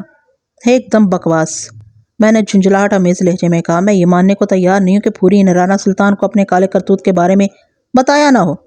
رانا کو اس بات کا احساس ہو گیا تھا کہ بہادر کے ساتھ ہونے والی زیادتی کے جواب میں پھوری کو لازمی گرفتار کروں گا، اس لیے رانا نے اسے منظر سے ہٹا دیا۔ ہاں بالکل ٹھیک کہہ رہے ہیں ملک صاحب، فیروز نے تائیدی انداز میں گردن ہلاتے ہوئے کہا۔ رانا سلطان نے اپنی زبان سے اس بات کا اقرار کیا ہے۔ کیا مطلب ہے تمہارا؟ میں نے حیرت امیز الجھن سے ASI کی طرف دیکھا. کیا رانا سلطان اس بات کو تسلیم کرتا ہے کہ اس نے پھوری کو قانون کی گرفت سے بچانے کے لیے کورٹ ضامن بھیج دیا ہے؟ حقیقت تو یہی ہے ملک صاحب، لیکن رانا سلطان نے اس حقیقت کا اظہار دوسرے زاویے سے کیا ہے. میں نے پوچھا کون سا دوسرا زاویہ؟ رانا سلطان کی بڑی بیٹی عالیہ کورٹ ضامن کے ایک زمیندار صفدر حسین سے بیاہی گئی ہے. فیروز نے وضاحت کرتے ہوئے بتایا. اگلے ماہ عید ہے. رانا سلطان نے مجھے بتایا ہے کہ اس نے اپنی بیٹی کے لیے عید کی سوغاتیں اور دیگر تحائف دے کر پھوری کو کورٹ ضامن روانہ کیا ہے. عین ممکن ہے پھوری عالیہ کے لیے عید کے تحائف لے کر کورٹ ضامن گیا ہو. میں نے پرخیال انداز میں کہا. لیکن یہ ممکن نہیں ہے کہ رانا کو پھوری کی اس بیہودہ حرکت کا علم نہ ہو جو اس نے کانسٹیبل بہادر کے ساتھ کی ہے. میں آپ کی بات سے اتفاق کرتا ہوں ملک صاحب، فیروز نے گہری سنجیدگی سے کہا. بہرحال کسی عملی اقدام کے لیے ہمیں پھوری کی واپسی کا انتظار کرنا ہوگا. ہاں، میں نے سوچ میں ڈوبے ہوئے لہجے میں کہا. پھر پوچھا رانا سلطان نے تمہیں پھوری کی واپسی کے بارے میں کیا بتایا؟ اس کا کہنا ہے پھوری کل دوپہر یا شام کے درمیان کسی وقت کورٹ ضامن سے سلطان آباد لوٹ آئے گا. ٹھیک ہے، میں کل تک پھوری کا انتظار کر لوں گا. میں نے کہا. بصورت دیگر اس کی گرفتاری کے لیے تمہیں کورٹ ضامن جانا ہوگا. جو حکم ملک صاحب، وہ فرما برداری سے بولا. رانا سلطان سے تمہاری ملاقات کہاں پر ہوئی تھی؟ ایک فوری خیال کے تحت میں نے اسے پوچھ لیا. رانا کی حویلی میں، اس نے جواب دیا. جب رانا سلطان کو پتہ چلا کہ میں پھوری کی تلاش میں سلطان آباد کی گلیاں ناپ رہا ہوں تو اس نے اپنے ایک بندے کے ذریعے مجھے حویلی میں بلا لیا تھا. رانا سلطان سے میری بات چیت حویلی کی بیٹھک میں ہوئی ہے. تبھی رانا نے مجھے بتایا کہ اس نے پھوری کو کورٹ ضامن بھیج دیا. پھوری کے علاوہ رانا سلطان نے کسی اور موضوع پر بات کی؟ جی بالکل، رانا سلطان نے آپ کے حوالے سے کافی باتیں کی ہیں اور کہا ہے کہ وہ کل صبح آپ سے ملنے تھانے آئے گا. رانا سلطان نے میرے حوالے سے کس قسم کی باتیں کی ہیں؟ میں نے ٹٹولنے والی نظر سے ASI کی طرف دیکھا. خیر سگالی کے جذبات سے بھری ہوئی دوستانہ باتیں. اس کا کہنا تھا کہ اس نے اس تھانے میں تعینات ہونے والے ہر تھانہ انچارج کے ساتھ ہمیشہ تعاون کیا، لہٰذا ملک صاحب یعنی آپ کے ساتھ بھی وہ دو طرفہ خوشگوار تعلقات کا خواہاں ہے، اور اسی سلسلے میں وہ کل صبح آپ کی خدمت میں حاضری دینے کا اعلان کر چکا ہے. مجھ سے دوستی اور تعاون کرنے کے لیے اسے خود کو اندر باہر سے بدلنا ہوگا فیروز، میں نے گمبھیر انداز میں کہا. اور یہ مجھے ممکن دکھائی نہیں دیتا. خیر دیکھتے ہیں وہ کون سا سانپ نکالنے آ رہا ہے. اپنی پٹاری کے ایک خطرناک زہریلے سانپ پھوری کو تو اس نے کورٹ ضامن کی جانب نکال دیا. جب تک پھوری نامی یہ کالا ناگ میرے حوالات کے پٹارے میں بند نہیں ہو جاتا، سلطان آباد کے والی رانا سلطان سے کام کی کوئی بات نہیں ہو سکتی. یہ تو آپ بالکل ٹھیک کہہ رہے ہیں ملک صاحب، فیروز تائیدی انداز میں گردن ہلاتے ہوئے بولا. قانون اور اصول کا تقاضا تو یہی ہے کہ پھوری کو اس کے کیے کی قرار واقعی سزا ملنا چاہیے. رانا سلطان سے دوستی کا نمبر اس کے بعد آتا ہے.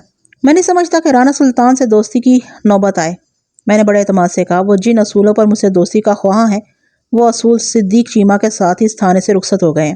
میں ایسے کسی بھی شخص کی طرف دوستی کا ہاتھ نہیں بڑھا سکتا اور نہ ہی کسی ایسے شخص کا بڑا ہوا ہاتھ تھام سکتا ہوں جو قانون شکن ہو. اس بات کا مجھے اچھی طرح اندازہ ہو چکا ہے ملک صاحب، فیروز نے ٹھہرے ہوئے لہجے میں کہا. مجھے اس بات کی بے حد خوشی ہے کہ ایک عرصے کے بعد اس تھانے میں کوئی فرش شناس اور ایماندار تھانہ انچارج تعینات ہوا ہے. فیروز، ایک فوری خیال کے تحت میں نے پوچھ لیا. کیا پھوری کے سلسلے میں تم نے رانا سلطان کی حویلی میں بھی تاکہ جھانکی کی تھی؟ نہیں ملک صاحب، حالانکہ رانا سلطان نے مجھ سے کہا بھی تھا کہ میں چاہوں تو اس کی حویلی کی تلاشی بھی لے سکتا ہوں. ہو سکتا ہے یہ رانا کی کوئی چال ہو، میں نے ASI کی آنکھوں میں دیکھتے ہوئے کہا. اس نے پھوری کو اپنی حویلی ہی میں کہیں چھپا رکھا ہو اور جھوٹ بول رہا ہو کہ پھوری کورٹ ضامن چلا گیا. محکمہ پولیس میں رہتے ہوئے شک کو اپنی فطرت ثانیہ بنانا پڑتا ہے، تب کہیں جا کر کامیابی کا سرا پکڑ میں آتا ہے. بعض اوقات تو ایسے نازک مراحل بھی آ جاتے ہیں کہ اپنے خون کے رشتوں کو بھی شک کی نظر سے دیکھنا پڑتا ہے. اس لیے کہا جاتا ہے کہ پولیس کی تفتیش کی گاڑی شک کے پیٹرول سے چلتی ہے. مجھے ایسا بالکل نہیں لگا ملک صاحب، یہ ایسے ہی گہری سنجیدگی سے بولا. جب رانا سلطان نے مجھے یہ پیشکش کی اس کے چہرے اور آنکھوں سے بے پناہ اعتماد جھلک رہا تھا، اس لیے میں نے حویلی کی تلاشی لینا ضروری نہیں سمجھی. ویسے بھی ایک رات ہی کی تو بات ہے. کل کسی وقت پھوری کورٹ ضامن سے واپس آ جائے گا. اس کے بعد پھوری کو ہم نے قانون کے شکنجے میں کسنا ہے جہاں اس کی زبان صرف اور صرف سچ بولے گی. اگر وہ کورٹ ضامن نہیں گیا ہوگا اور رانا سلطان نے اسے قانون سے بچانے کے لیے اپنی حویلی میں چھپا رکھا ہوگا تو یہ پوائنٹ رانا سلطان کی مخالفت میں ہمارے لیے فائدہ مند ثابت ہوگا. فیروز، تمہاری بات میں وزن ہے. میں نے ستائشی نظر سے ASI کی طرف دیکھا. تم ایک ذہین پولیس آفیسر ہو. شکریہ ملک صاحب، وہ ممنونیت بھرے لہجے میں بولا. آپ کی زبان سے ادا ہونے والے تعریفی کلمات میرے لیے کسی اعزاز سے کم نہیں ہیں. مجھے یقین ہے آپ کے ساتھ رہتے ہوئے مجھے بہت کچھ سیکھنے کا موقع ملے گا. انشاءاللہ ضرور، میں نے ایک لفظ پر زور دیتے ہوئے کہا. آنے والے دنوں میں تمہارا کام بہت زیادہ بڑھنے والا ہے، اس لیے ذہنی اور جسمانی طور پر تیار ہو جاؤ. میں خود تو دوڑتا ہی ہوں، ساتھ ہی اپنے اہلکاروں کو بھی دوڑاتا ہوں، یہاں تک کہ میرے تھانے کا عملہ بعض اوقات ہانپنے کانپنے لگتا ہے. آپ فکر نہ کریں ملک صاحب، وہ سینہ تان کر بولا، آپ کسی بھی مرحلے پر مجھے پیچھے نہیں پائیں گے۔ قانون اور فرض کی راہ میں اگر مجھے اپنی جان بھی دینا پڑی تو میں کسی حیل و حجت یا کوتاہی سے کام نہیں لوں گا۔ شاباش فیروز، میں نے توصیفی لہجے میں کہا، تم محکمہ پولیس میں یقیناً بہت ترقی کرو گے۔ تھوڑی دیر تک ہمارے بیچ رانا سلطان کے بارے میں باتیں ہوتی رہیں، پھر میں فیروز کو تھانے میں چھوڑ کر اپنے کوارٹر میں آ گیا۔ مغرب کی نماز ادا کرنے کے بعد میں نے رات کا کھانا کھایا اور اسی وقت کانسٹیبل راشد میرے کوارٹر پر پہنچ گیا۔ میں نے گزشتہ شب اسے ہدایت کر دی تھی کہ تھانے کے اندر وہ مجھ سے معمول کا میل جول رکھے اور اگر کوئی خاص بات ہو تو مجھے علیحدگی میں بتائے۔ اس وقت راشد کی آمد کا مطلب یہی تھا کہ اس کے پاس کوئی اہم خبر تھی۔ میں نے فوراً اسے اپنے کوارٹر کے اندر بلا لیا۔ ہم ایک دوسرے کے سامنے بیٹھ چکے تو میں نے سوالیہ نظر سے اسے دیکھتے ہوئے کہا، ہاں بھئی راشد، کیا اطلاع ہے؟ ملک صاحب، میں چھٹی کر کے گھر جا رہا تھا تو سوچا آپ سے مل لوں۔ اس نے کہا، میں نرگس کے حوالے سے آپ کو کچھ بتانا چاہتا ہوں۔ نرگس کا نام سن کر میں چونک اٹھا۔ اسی عورت کو چھڑانے کے چکر میں کانسٹیبل بہادر نے اپنی ناک پر پوری کی ٹکر کھائی تھی۔ میں نے راشد کے چہرے پر نگاہ جماتے ہوئے پوچھا، نرگس کو کیا ہوا ہے؟ مجھے پتا چلا ہے وہ دن والے واقعے کی وجہ سے کافی خوفزدہ ہے۔ راشد نے بتایا، وہ آپ سے ملنا چاہتی ہے۔ مجھ سے ملنے پر کوئی پابندی ہے اور نہ ہی اس میں کوئی حرج ہے۔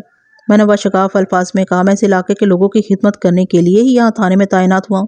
کیا تم نے یہ معلوم کرنے کی کوشش کی کہ وہ کس سلسلے میں مجھ سے ملاقات کی خواہش رکھتی ہے؟ پوری تو میری اطلاعات کے مطابق کوٹ ضامن گیا ہوا ہے۔ کیا رانا سلطان کے کسی اور پالتو گنڈے نے نرگس کو تنگ کرنے کی کوشش کی ہے؟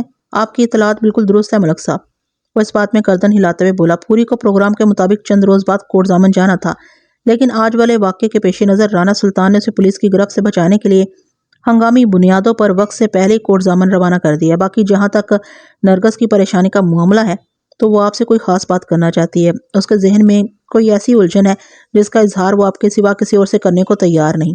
ٹھیک ہے، میں نے پرسوچ انداز میں کہا، کل صبح رانا سلطان مجھ سے ملاقات کرنے تھانے آنے والا ہے۔ وہ جب تھانے سے واپس چلا جائے تو پھر نرگس مجھ سے ملنے آ سکتی ہے۔ میرا اندازہ ہے کہ وہ مجھ سے جو کچھ بھی کہنا چاہتی ہے اس کا تعلق بلا واسطہ یا بالواسطہ اور رانا سلطان کی ذات سے ہے، لہٰذا رانا سلطان کو یہ معلوم نہیں ہونا چاہیے کہ اس نے مجھ سے ملاقات کی ہے۔ آپ بالکل ٹھیک کہہ رہے ہیں ملک صاحب، میں کسی طرح اسے سمجھانے کی کوشش کروں گا کہ وہ کل دن میں کسی وقت تھانے آ کر آپ سے ملاقات کر لے۔ اور راشد نے آخری جملہ بڑے متذبذب انداز میں ادا کیا تھا۔ مجھے یہ سمجھنے میں کوئی دقت محسوس نہیں ہوئی کہ نرگس کی مجھ سے ملاقات کے حوالے سے اس کے ذہن میں کسی خاص نوعیت کی الجھن موجود تھی۔ میں نے اس کے اندر کا احوال جاننے کی غرض سے استفسار کیا، سمجھانے کی کوشش کروں گا کا کیا مطلب ہوا؟ کیا نرگس اس بات کے لیے راضی نہیں ہوگی کہ تھانے آ کر مجھ سے ملے؟ ملک صاحب، سچی بات تو یہ ہے کہ وہ آپ سے بالکل تنہائی میں کوئی اہم بات کرنا چاہتی ہے، راشد نے وضاحت کرتے ہوئے کہا، کسی ایسی جگہ پر جہاں آپ دونوں کے سوا اور کوئی نہ ہو اور کسی شخص کو بھی یہ پتہ نہ چلے کہ اس نے آپ سے ملاقات کی ہے۔ اوہو، تو یہ بات ہے، میں نے معنی خیز انداز میں کہا، لگتا ہے وہ کوئی اہم راز اگلنے والی ہے۔ میں بھی ایسے ہی محسوس کر رہا ہوں، راشد نے ٹھوس انداز میں کہا۔ آپ کو اس کی بات سن لینا چاہیے۔ پھر تم کیا چاہتے ہو؟ میں نے اس کی آنکھوں میں جھانکتے ہوئے پوچھا۔ اسے میرے کوارٹر پر لانے کا ارادہ ہے یا کسی اور محفوظ مقام پر ہماری ملاقات کرانے کے بارے میں سوچ رہے ہو؟ جیسا آپ کہیں، وہ اطاعت مندی سے بولا۔ آپ مجھ سے زیادہ سمجھدار ہیں۔ نرگس کو میرے کوارٹر پر لے کر آنا مجھے مناسب نظر نہیں آ رہا، میں نے صاف کوئی کا مظاہرہ کرتے ہوئے کہا۔ پھر پوچھا، اس کا گھر والا کتنے بجے تک اپنے کام دھندے پر روانہ ہو جاتا ہے؟ باسط صبح ناشتہ کرنے کے بعد گھر سے نکل جاتا ہے، راشد نے بتایا۔ پھر اس کی واپسی شام ہی کو ہوتی ہے۔ وہ پورا دن سلطان آباد اور آس پاس کے گاؤں میں گھوم پھر کر منیاری کا سامان فروخت کرتا ہے۔ ٹھیک ہے راشد، میں نے فیصلہ کن انداز میں کہا، تم کسی طرح نرگس تک میرا پیغام پہنچا دو کہ میں کل دوپہر میں اس سے ملنے سلطان آباد آ رہا ہوں، لہٰذا وہ اپنے گھر پر موجود رہے۔ اس کے گھر کی لوکیشن تم مجھے سمجھا دینا۔ جو حکم ملک صاحب، وہ فرما برداری سے بولا۔ اس کے بعد کانسٹیبل راشد نے مجھے باسط منیاری فروش کے مکان کی وقوع پذیری کے بارے میں تفصیلاً بتا دیا۔ سلطان آباد میں نرگس کے گھر تک رسائی حاصل کرنا نہایت ہی آسان تھا۔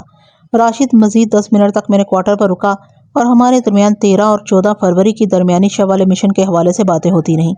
راشد کے جانے کے بعد میں کافی دیر تک نرگس کے بارے میں سوچتا رہا۔ اس عورت کے سینے میں ایسا کون سا راز دفن تھا جو وہ صرف اور صرف مجھے ہی بتانا چاہتی تھی؟ راشد کی زبانی مجھے یہ تو معلوم ہو چکا تھا کہ آج دن میں پھوری نے نرگس سے کس موضوع پر بات کی تھی۔ پھوری نرگس کو رانا سلطان کے مذموم عزائم کی بھیٹ چڑھانے کا ارادہ رکھتا تھا اور نرگس اس کے لیے آمادہ نہیں تھی۔ میں نرگس کی مشکل کے حوالے سے سوچتا رہا اور الجھتا رہا۔ ایک امکان یہ بھی تھا کہ رانا سلطان کو اس بارے میں کوئی علم نہ ہو کہ پھوری نے نرگس سے کیا بات کی تھی۔ رانا سلطان نے پھوری سے صرف یہ کہا ہو کہ آئندہ پروگرام والی رات کے لیے 2 عورتوں کا بندوبست کرنا ہے۔ اس کمینے نے ایک عورت زاہدہ کو تیار کر لیا، دوسری عورت کے حصول کی خاطر اس نے نرگس پر ٹرائی ماری، لیکن بہادر کی بروقت مداخلت نے بھوری کی دال نہ گلنے دی۔ میں نے ہر زاویے سے غور و فکر کیا اور اسی نتیجے پر پہنچا کہ رانا سلطان اینڈ کو کے لیے نرگس ایک ایزی ٹارگٹ یعنی آسان شکار تھی۔ شاید اسی لیے نرگس مجھ سے ملاقات کی خواہاں تھی کہ میں اس کی عزت کی حفاظت کا کوئی مناسب بندوبست کر سکوں۔ اگر وہ اس انداز میں سوچ رہی تھی تو 100% درست سوچ رہی تھی۔ میں ایسے ہی کاموں کے لیے تو اس تھانے میں اتارا گیا تھا۔ حالات و واقعات سے تو یہی نظر آ رہا تھا کہ رانا سلطان مجھ سے ملاقات کرنے کے لیے اتاولا ہوا جا رہا تھا۔ 12 فروری کی صبح میں تیار ہو کر تھانے پہنچا تو تھانے کے سامنے ایک سجے سجائے عالیشان تانگے کو کھڑے دیکھ کر میں چونک اٹھا۔ میرے ذہن میں پہلا خیال یہی ابھرا کہ یہ کون رئیس صبح ہی صبح مجھ سے ملنے چلا آیا۔ یہ سوال چونکہ ذہن میں پیدا ہوا تھا، لہٰذا جواب دینے میں بھی میرے ذہن نے ایک لمحے کی تاخیر نہ کی، اور وہ جواب تھا رانا سلطان۔ میں نے اپنے کمرے میں قدم رکھا تو مرد مذکور پہلے سے وہاں موجود تھا۔ مجھ پر نگاہ پڑی تو وہ ایک جھٹکے سے اٹھ کر کھڑا ہو گیا، پھر خاصی کراری آواز میں بولا، السلام علیکم ملک صاحب۔ وعلیکم السلام۔ میں نے اس کے سلام کا جواب دیتے ہوئے بڑی گرم جوشی کے ساتھ اسے مصافحہ کیا، پھر اپنی کرسی پر بیٹھنے کے بعد میز کی جانب اشارہ کرتے ہوئے پوچھا، رانا صاحب یہ کیا؟ میری میز کے اوپر 2 کنگ سائز ٹوکرے رکھے ہوئے تھے جو اوپر سے مکمل طور پر ڈھکے ہوئے تھے، لہٰذا میں اندازہ نہیں لگا سکتا تھا کہ ان ٹوکروں کے اندر کیا تھا۔ اس لیے میں نے رانا سلطان سے سوال کیا تھا، ایک ٹوکرے میں تازہ موسمی پھل اور دوسرے ٹوکرے میں خشک میوہ جات ہیں۔ اس نے سرسری انداز میں بتایا، ملک صاحب یہ ہماری پہلی ملاقات ہے، خالی ہاتھ آپ کے پاس آنا اچھا نہیں لگا، اس لیے نذرانے کے طور پر یہ معمولی سی سوغات پیش خدمت ہے، امید ہے آپ قبول فرمائیں گے۔ جب سے مجھے یہ پتا چلا تھا کہ رانا سلطان مجھ سے ملنے تھانے آنے والا ہے، میں نے یہ فیصلہ کیا تھا کہ اس کے ساتھ کچھ ایسی ادا سے پیش آؤں گا کہ اسے ایک لمحے کے لیے بھی یہ احساس نہ ہو کہ میں آنے والے دنوں میں اس کے خلاف کوئی کارروائی کرنے والا ہوں۔ میں نے جو کچھ سوچ رکھا تھا اسے کامیاب بنانے کے لیے رانا سلطان کو خوش فہمی میں رکھنا بہت ضروری تھا۔ اگر اسے میرے ارادوں کی ذرا سی بھنک بھی پڑ جاتی تو میرا منصوبہ چوپٹ ہو کر رہ جاتا اور پھر کچھ بھی میرے ہاتھ نہ آتا۔ اس تکلف کی کیا ضرورت تھی رانا صاحب؟ میں نے خوش دلی سے دوستانہ انداز میں کہا، آپ خالی ہاتھ بھی تشریف لے آتے تو مجھے خوشی ہوتی۔ خالی ہاتھ آنے کا تو سوال ہی پیدا نہیں ہوتا تھا ملک صاحب، عمانی خیز لہجے میں بولا، آپ ایک ایماندار اور فرض شناس پولیس آفیسر ہیں، اس لیے میں آپ کی خاطرداری کے لیے تازہ اور خشک پھل فروٹ لے کر آیا ہوں۔ میں نے اس کے لہجے میں پوشیدہ عمانی تک رسائی حاصل کر لی اور اس کی آنکھوں میں دیکھتے ہوئے مذاق کے رنگ میں کہا، بصورت دیگر ان ٹوکروں کی جگہ آپ ایک پھولا ہوا لفافہ میری خدمت میں پیش کرتے ہیں نا؟ بالکل درست اندازہ لگایا آپ نے، وہ ایک کہا لگاتے ہوئے بولا، لیکن آپ جیسے اصول پرست پولیس آفیسر کی شان میں اس قسم کی گستاخی نہیں کر سکتا۔ لمحاتی توقف کر کے اس نے ایک آسودہ سانس خارج کی، پھر بڑی بھرپور نظر مجھ پر ڈالتے ہوئے بولا، ویسے آپ کی بھی کوئی ضرورت ہو تو بلا جھجک مجھے یاد کر لیجئے گا، میں آپ کو کبھی مایوس نہیں کروں گا۔ میں نے اس تھانے میں تعینات ہونے والے ہر انچارج صاحب کی بہت خدمت کی ہے۔ جی رانا صاحب میں جانتا ہوں، یہاں کے سابق تھانہ انچارج صدیق چیمہ کے ساتھ تو آپ کی بڑی گہری دوستی تھی۔ جی بالکل تھی، وہ ایک لفظ پر زور دے کر معنی خیز انداز میں بولا، ویسی ہی دوستی آپ کے ساتھ بھی قائم ہو جائے گی اگر آپ پسند فرمائیں گے تو۔ میں تو جیو اور جینے دو کا قائل ہوں رانا صاحب، میں نے رانا سلطان کو اپنے شیشے میں اتارتے ہوئے بڑے کھلے ڈلے انداز میں کہا، جو مزہ اتفاق اور پیار میں ہے وہ بلا دشمنی اور مخالفت میں کہاں آپ کے ساتھ خوب نبھے گی ملک صاحب۔ وہ اپنا ہاتھ آگے بڑھاتے ہوئے بڑی ہوشیاری سے بولا، آج سے ہماری دوستی کا آغاز ہو گیا۔ میں نے بڑے اتفاق سے اس کا ہاتھ تھامتے ہوئے کہا، بالکل ہو گیا آغاز رانا صاحب۔ رانا سلطان کے چہرے اور آنکھوں میں اطمینان چھلکنے لگا، ایسا اطمینان جیسے اس نے مجھے فتح کر لیا ہو۔ میں نے بھی اپنے انداز و اعتبار سے اسے یہی تاثر دیا کہ میں اس کے شیشے میں مکمل طور پر اتر چکا ہوں۔ رانا سلطان کی عمر 65 سے متجاوز تھی، وہ سرد و گرم چشیدہ ایک گرگے بارے دیدہ عیار اور مکار انسان تھا۔ اسے شکار کرنے کے لیے منافقت اور چال بازی کا چارہ استعمال کرنا بہت ضروری تھا، اور میں اس وقت یہی کر رہا تھا۔ ملک صاحب، وہ ایک دم سنجیدہ ہوتے ہوئے بولا، آپ سے ملاقات تو کرنا ہی تھی، لیکن اس کے ساتھ ہی میں ایک معاملے پر آپ سے معذرت کرنے بھی آیا ہوں۔ میں نے انجان پن کی اداکاری کرتے ہوئے پوچھا، رانا صاحب میں سمجھا نہیں، آپ کس معاملے کی بات کر رہے ہیں؟ میرا اشارہ کل والے ناخوشگوار واقعے کی طرف ہے۔ اس نے اپنے چہرے پر ندامت سجاتے ہوئے کہا، میرے ایک آدمی نے آپ کے ایک کانسٹیبل کے ساتھ بدتمیزی کی تھی، ایسا نہیں ہونا چاہیے تھا، مجھے اس واقعے کا سخت افسوس ہے، امید ہے آپ درگزر فرمائیں گے۔ پوری نے بہادر کے ساتھ جو کچھ کیا تھا، رانا سلطان اسے کوئی معمولی سی بدتمیزی سمجھ رہا تھا۔ میں نے کہا، میں نے آپ کے اس بدتمیز بندے کی گرفتاری کے لیے ایسے ہی فیروز کو سلطان آباد روانہ کیا تھا، لیکن پتہ چلا آپ نے پوری کو کسی ضروری کام کے لیے کوٹ ضامن بھیج دیا۔ سچ پوچھے تو مجھے پوری کی اس جسارت پر بہت غصہ آیا تھا، اس لیے میں نے اس کی گرفتاری کے لیے فیروز کو سلطان آباد بھیجا تھا۔ اب یقین کریں ملک صاحب، وہ پشیمانی بھرے لہجے میں بولا، جب میں نے پوری کو کوٹ ضامن بھیجا اس وقت تک مجھے اس واقعے کی خبر نہیں تھی، یہ تو مجھے بعد میں پتا چلا تھا کہ پوری نے آپ کے تھانے کے کانسٹیبل پر ہاتھ اٹھایا۔ خیر آپ فکر نہ کریں، پوری واپس آ جائے تو میں خود اسے سزا دوں گا۔ انشاءاللہ آئندہ آپ کو اس قسم کی کوئی شکایت نہیں ملے گی، یہ میرا آپ سے وعدہ ہے۔ میں آپ کے وعدے پر یقین کرتا ہوں رانا صاحب، میں نے اسے مکمل اندھیرے میں رکھتے ہوئے گہری سنجیدگی سے کہا، اگر آپ اپنے بندوں کو قانون اور قانون کے رکھوالوں کا احترام کرنا سکھا اور سمجھا دیں گے تو پھر کبھی کسی گرفتاری کی ضرورت پیش نہیں آئے گی۔ آپ کے حکم اور خواہش کی تعمیل کی جائے گی ملک صاحب۔ وہ اپنے سینے پر ہاتھ رکھ کر بڑی فرما برداری سے بولا، میری کوشش ہوگی کہ آپ کے تھانے کے عملے کو کبھی میرے کسی آدمی کی طرف سے کوئی شکایت نہ ہو۔ رانا صاحب، میں نے اس کی آنکھوں میں جھانکتے ہوئے ٹھوس لہجے میں کہا، بات صرف میرے تھانے کے عملے تک محدود نہیں ہے۔ میں سمجھا نہیں ملک صاحب۔ وہ الجھن زدہ نظر سے مجھے تکنے لگا۔ آپ نے شاید اس نقطے پر غور نہیں کیا جس کے سبب پوری اور میرے کانسٹیبل کے درمیان جھگڑا ہو گیا تھا۔ میں نے بدستور اس کی آنکھوں میں دیکھتے ہوئے کہا، کون سا نقطہ ملک صاحب؟ اس کی الجھن میں مصنوعی حیرت بھی شامل تھی۔ آپ کا ملازم خاص پوری سلطان آباد کی ایک وسنیک نرگس نامی عورت سے دن دہاڑے سرعام بدتمیزی کر رہا تھا۔ میں نے اس کی مصنوعی الجھن کو رفع کرنے کی غرض سے کہا، میرے سپاہی نے پھوری کو اس نازیبا حرکت سے روکنے کی کوشش کی تو وہ سپاہی سے بھیڑ گیا اور اسے زخمی کرنے کے بعد جائے وقوع سے فرار ہو گیا۔ رانا صاحب، یہ تو کھلی گنڈا گردی ہے۔ اچھا، آپ اس نرگس کی بات کر رہے ہیں جو باسط منیاری فروش کی بیوی ہے؟ وہ سرسری انداز میں مستفسر ہوا۔ میں نے اس بات میں سر ہلانے پر اکتفا کیا۔ وہ کوئی اچھی عورت نہیں ہے ملک صاحب۔ وہ برا سا منہ بناتے ہوئے بولا، اچھی عورت نہیں ہے؟ میں نے ٹٹولنے والی نظر سے اسے دیکھا۔ میں سمجھا نہیں رانا صاحب، آپ کو نرگس میں کیا خرابی نظر آتی ہے؟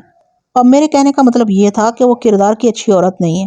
وہ رازدارانہ انداز میں وضاحت کرتے ہوئے بولا، اس میں اس بیچاری کا بھی زیادہ قصور نہیں ملک صاحب۔ نرگس کا گھر والا بڑا نکما مرد ہے، بلکہ سچ پوچھے تو باسط مرد کہلانے کے قابل ہی نہیں ہے۔ وہ نرگس کو سنبھال نہیں سکتا، اس لیے اس کی غیر موجودگی میں نرگس ادھر ادھر دل پشوری کرتی پھرتی ہے۔ مجھے اس کے غیر مردوں کے ساتھ 2-3 چکروں کا بھی پتہ چلا ہے۔ رانا سلطان نے نرگس کے بارے میں جتنے گھٹیا اور عامیانہ انداز میں اظہار خیال کیا تھا، اسے سن کر مجھے غصہ تو بہت آیا، لیکن میں نے اپنی اندرونی کیفیت کو آنکھوں یا چہرے سے ظاہر نہیں ہونے دیا اور گہری سنجیدگی سے کہا، رانا صاحب، مجھے تو اس علاقے میں آئے ہوئے جمعہ 8 دن ہوئے، میں نہیں جانتا یہاں بسنے والا کون شخص برا اور کون اچھا ہے۔ فرض کریں میں مان بھی لوں کہ نرگس آپ کے بیان کے مطابق اچھے کردار کی مالک نہیں ہے، پھر بھی سلطان آباد کے کسی مرد کو یہ حق نہیں پہنچتا کہ وہ یوں سرعام اس کا ہاتھ پکڑ کر بدتمیزی کرے۔ نرگس جس انداز میں مزاحمت کر رہی تھی، اسے واضح تھا کہ وہ آپ کے ملازم کی نازیبا حرکت پر سخت برہم تھی۔ رانا صاحب، آپ سلطان آباد کے والی وارث ہیں۔ اس گاؤں میں بسنے والے تمام افراد آپ کی رعایا کی حیثیت کے حامل ہیں۔ کسی کا کردار میلا ہے یا اجلا، اس بات سے قطع نظر آپ ہر شخص کی جان، مال اور عزت کی حفاظت کے ذمہ دار۔ اگر میں غلط کہہ رہا ہوں تو بتائیں۔ نہیں ملک صاحب، وہ جلدی سے نفی میں گردن ہلاتے ہوئے بولا، بالکل ٹھیک کہہ رہے ہیں، میں اس معاملے کی پوری تحقیق کراؤں گا۔ کسی شخص کو یہ حق حاصل نہیں کہ وہ دوسرے کی عزت پر ہاتھ ڈالے، چاہے ایسی غلطی کا مرتکب میرا کوئی ذاتی ملازم ہی کیوں نہ ہو۔ رانا سلطان ان لمحات میں باتیں تو بہت اچھی کر رہا تھا، اس کے دل میں کیا تھا میں اس سے واقفیت کا دعویٰ نہیں کر سکتا۔ نیت کا احوال اللہ کے سوا اور کوئی نہیں جانتا۔ میں نے رانا سلطان کے بارے میں جو کچھ سن رکھا تھا، اس کی روشنی میں بڑے وثوق سے کہہ سکتا تھا کہ سرِ دست وہ اپنی اداکاری سے مجھے بے وقوف بنانے کی کوشش کر رہا تھا۔ بہرحال اپنے منصوبے کے تحت میں نے یہی ظاہر کیا کہ مجھے اس پر کامل بھروسہ ہے۔ میں نے اس کے چہرے پر نگاہ جماتے ہوئے 2 ٹوک انداز میں کہا، رانا صاحب، آپ کے لیے میرا مشورہ تو یہی ہے کہ پھوری نے میرے کانسٹیبل اور نرگس کے ساتھ جو بھی بدتمیزی کی ہے، اس معاملے کو آپ خود ہی دیکھ لیں تو اچھا۔ اگر پولیس حرکت میں آ گئی تو پھر یہ سلسلہ بہت دور تک جائے گا۔ سمجھ گیا ملک صاحب۔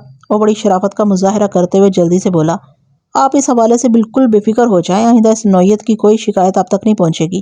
میں نے اس ابتدائی ملاقات میں اپنے سوچے سمجھے منصوبے کے تحت رانا سلطان کو اس امر کا یقین دلا دیا تھا کہ میں اس پر مکمل بھروسہ کرنے لگا ہوں۔ یہ میری ایک بڑی کامیابی تھی۔ رانا سلطان کے رخصت ہونے کے بعد میں نے اس کے لائے ہوئے تازہ اور خشک پھلوں کے دونوں ٹکڑوں کو اپنے تھانے کے عملے میں تقسیم کر دیا، پھر نرگس سے ملنے سلطان آباد کی طرف روانہ ہو گیا۔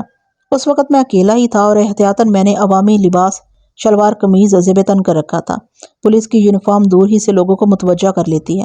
میں نہیں چاہتا تھا کہ سلطان آباد میں میری آمد کا چرچا ہو، اس لیے میں کسی کو اپنے ساتھ بھی نہیں لایا تھا۔ میں ہمیشہ سے پیدل چلنے کا عادی رہا ہوں اور میری رفتار بھی اچھی خاصی ہوتی ہے۔ اس رفتار سے میں گھنٹے میں بآسانی 4 میل کم و بیش 6 کلومیٹر اس کا فاصلہ طے کر لیتا ہوں۔ اگر نارمل رفتار سے بھی پیدل چلا جائے تو 1 گھنٹے میں 5 کلومیٹر تو طے ہو ہی جاتے ہیں۔ میرے تھانے سے سلطان آباد کا فاصلہ صرف 1 میل تھا، لہٰذا میں محض 15 منٹ میں اپنی منزل پر پہنچ گیا۔ نرگس کا مکان ڈھونڈنے میں مجھے کسی دشواری کا سامنا نہیں کرنا پڑا۔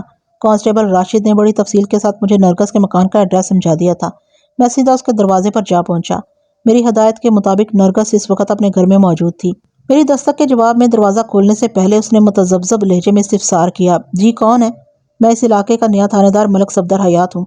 میں نے اپنا تعارف کراتے ہوئے کہا، مجھے پتہ چلا ہے کہ تم مجھ سے کوئی ضروری بات کرنا چاہتی ہو، میں اس لیے تم سے ملنے آیا ہوں۔ اس نے دروازہ کھول دیا، پھر گلی میں دائیں بائیں دیکھنے کے بعد میری طرف تکتے ہوئے اصراری لہجے میں بولی، تھانے دار صاحب آپ اندر آ جائیں۔ بات کے اختتام پر اس نے میرے لیے راستہ چھوڑ دیا۔ میں اس کے گھر میں داخل ہوا تو اس نے دروازہ بند کر دیا۔ تھوڑی ہی دیر کے بعد ہم دونوں اس مکان کی بیٹھک میں روبرو بیٹھے ہوئے تھے۔ نرگس، میں زیادہ دیر تک تمہارے پاس رک نہیں سکتا، لہٰذا جو بھی کہنا چاہتی ہو شروع ہو جاؤ۔ آپ بیٹھے، میں آپ کے لیے چائے بنا کر لاتی ہوں۔ وہ اٹھنے کا ارادہ کرتے ہوئے بولی، پھر آرام سے آپ کو بتاتی ہوں۔ کسی تکلف کی کوئی ضرورت نہیں، میں نے حتمی انداز میں کہا، ادھر ہی بیٹھو اور مجھے بتاؤ کہ معاملہ کیا ہے، تمہیں کس بات نے پریشان کر رکھا ہے؟ وہ گلگیر آواز میں بولی، تھانے دار صاحب میری عزت کو خطرہ ہے۔ کیسا خطرہ؟ میں نے ہمدردی بھرے انداز میں پوچھا۔ پوری مجھے غلط راہ پر ڈالنا چاہتا ہے۔ وہ امداد طلب نظر سے مجھے دیکھتے ہوئے بولی، اگر آپ نے میری مدد نہیں کی تو میں برباد ہو کر رہ جاؤں گی۔ میں ضرور تمہاری مدد کروں گا نرگس، میں نے تسلی بھرے لہجے میں کہا، لیکن میری شرط یہ ہے کہ تم مجھے سب کچھ سچ سچ بتاؤ گی۔ میں آپ سے مل کر سچ ہی تو سامنے لانا چاہتی تھی۔ وہ روحانسی ہوگی، کل جو واقعہ پیش آیا اس کی آپ کو خبر ہے۔ اس کالے شیطان نے آپ کے ایک سپاہی کو بھی بری طرح زخمی کر دیا تھا۔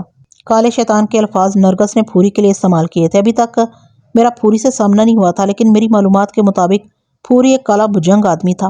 اس کی مکروہ شکل دیکھ کر عام انسان خوفزدہ ہو جاتا تھا۔ بدصورت ہونے کے علاوہ وہ بد کردار بھی تھا اور لڑائی بڑھائی کا شوقین بھی، اس لیے کوئی شخص پھوری کے منہ لگنے کی کوشش نہیں کرتا تھا۔ مجھے جو کچھ معلوم ہے تم اس کو فی الحال ایک طرف رکھ دو نرگس، میں نے معتدل انداز میں کہا۔ میں تمہاری زبان سے سننا چاہتا ہوں کہ پھوری کس طرح تمہیں برباد کرنے کا ارادہ رکھتا ہے۔ وہ کہتا ہے اگر میں نے اس کی بات نہ مانی تو وہ آبدہ کی طرح مجھے بھی پورے سلطان آباد میں بدنام کر دے گا، اس نے زخمی لہجے میں بتایا۔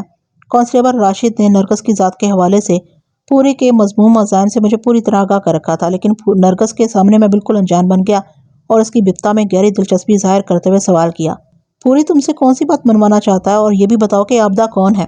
پوری چاہتا ہے میں رانا صاحب کے ڈیرے پر ایک رات گزار کر رانا صاحب کے مہمانوں کی خدمت کروں۔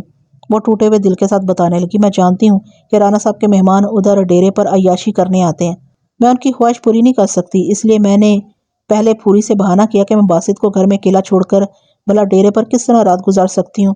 وہ بولا، باسط کی فکر نہ کرو، رانا صاحب اسے کسی ضروری کام سے ایک رات کے لیے سلطان آباد سے باہر بھیج دیں گے۔ میں پھر بھی نہیں مانی اور پوری کی بات ماننے سے انکار کر دیا۔ میں نے کھرے کھرے الفاظ میں اسے کہہ دیا کہ میں کسی بھی قیمت پر اپنے خاوند سے بے وفائی نہیں کر سکتی۔ میری طرف سے صاف انکار سن کر وہ دھمکیوں پر اتر آیا اور مجھ سے بدتمیزی کرنے لگا۔ اسی وقت آپ کا ایک سپاہی وہاں پہنچ گیا۔ اس کے بعد کی کہانی آپ کو معلوم ہی ہے۔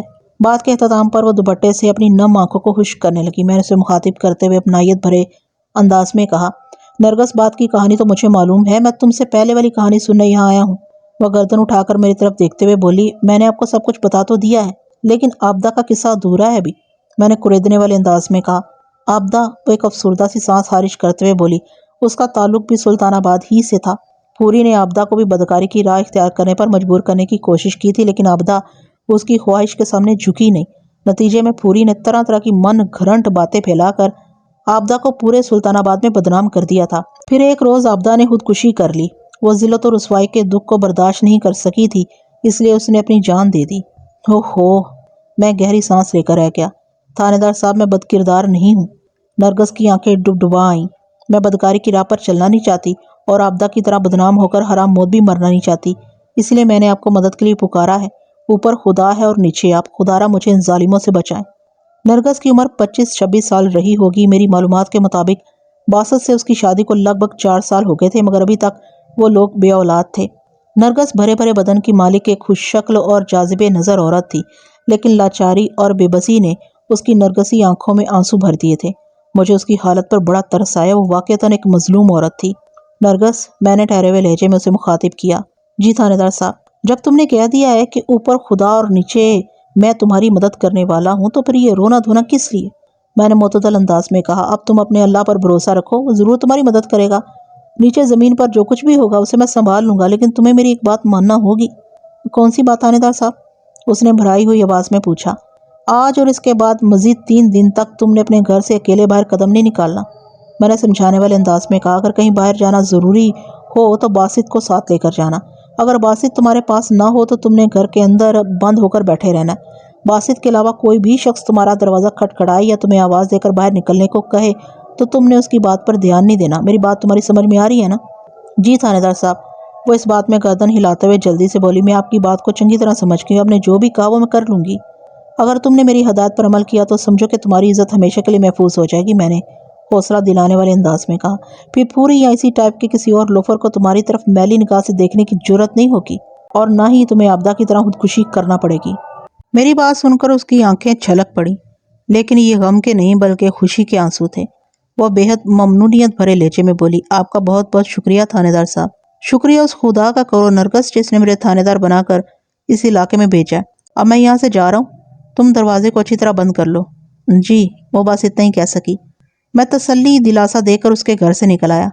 اگلے روز یعنی 13 فروری کو میں تھانے میں بیٹھا روزمرہ کے کام نپٹا رہا تھا کہ کانسٹیبل رفیق مجھے نظر آیا۔ میں نے اشارے سے اسے اپنے پاس بلا لیا اور پوچھا، رفیق تمہاری کارکردگی کی تفصیلی رپورٹ تو میں 1 ماہ بعد ہی تم سے طلب کروں گا، اتنا بتا دو کہ تمہارا کام کیسا چل رہا ہے۔ شاندار، وہ بڑے فخر سے بولا، میں آپ کی نگاہ میں سرخرو ہونے کے لیے پوری تندہی سے کام کر رہا ہوں ملک صاحب۔ شاباش، میں نے توصیفی لہجے میں کہا۔ کامیابی صرف انہی کے قدم چومتی ہے جو تندہی سے مسلسل کوششوں میں لگے رہتے ہیں۔ جی ملک صاحب، اس نے فرما برداری سے کہا۔ آج میں تمہیں ایک خاص ٹپ دے رہا ہوں، میں نے رازدارانہ انداز میں کہا۔ مجھے کہیں سے ایک اطلاع ملی ہے، اگر وہ اطلاع درست ثابت ہوئی تو سمجھو تم ایک بڑا مارکا مار لو گے۔ آنے والی رات میں رانا سلطان کے ڈیرے پر دھاوا بولنے کا فیصلہ کر چکا تھا۔ کانسٹیبل رانا سلطان کا خاص آدمی تھا۔